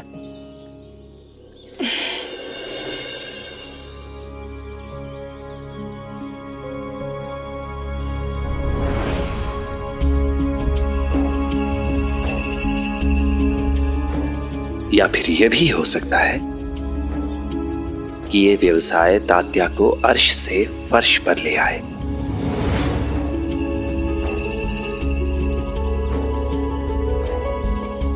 पर हां, एक बात के लिए आश्वस्त कर सकता हूं मैं आपको कि हमारा तात्या और भी अधिक शक्तिशाली और भी अधिक सशक्त बनकर उभरेगा। दुनियादारी की, लोगों की, समाज की, व्यवहारिकता की और भी गहरी समझ आएगी इसे। इससे ये अनुभव मत छीनिए बायजामा, मत छीनिए।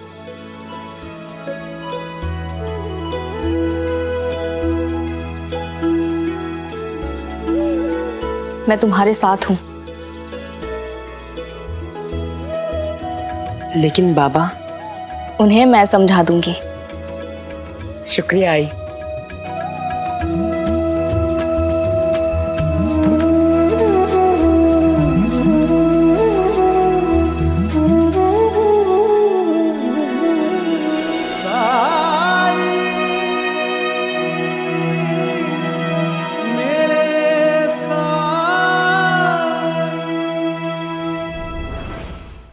धार्मिक वीडियो सबसे पहले देखने के लिए हमारे चैनल को सब्सक्राइब करें और बेल आइकन दबाएं।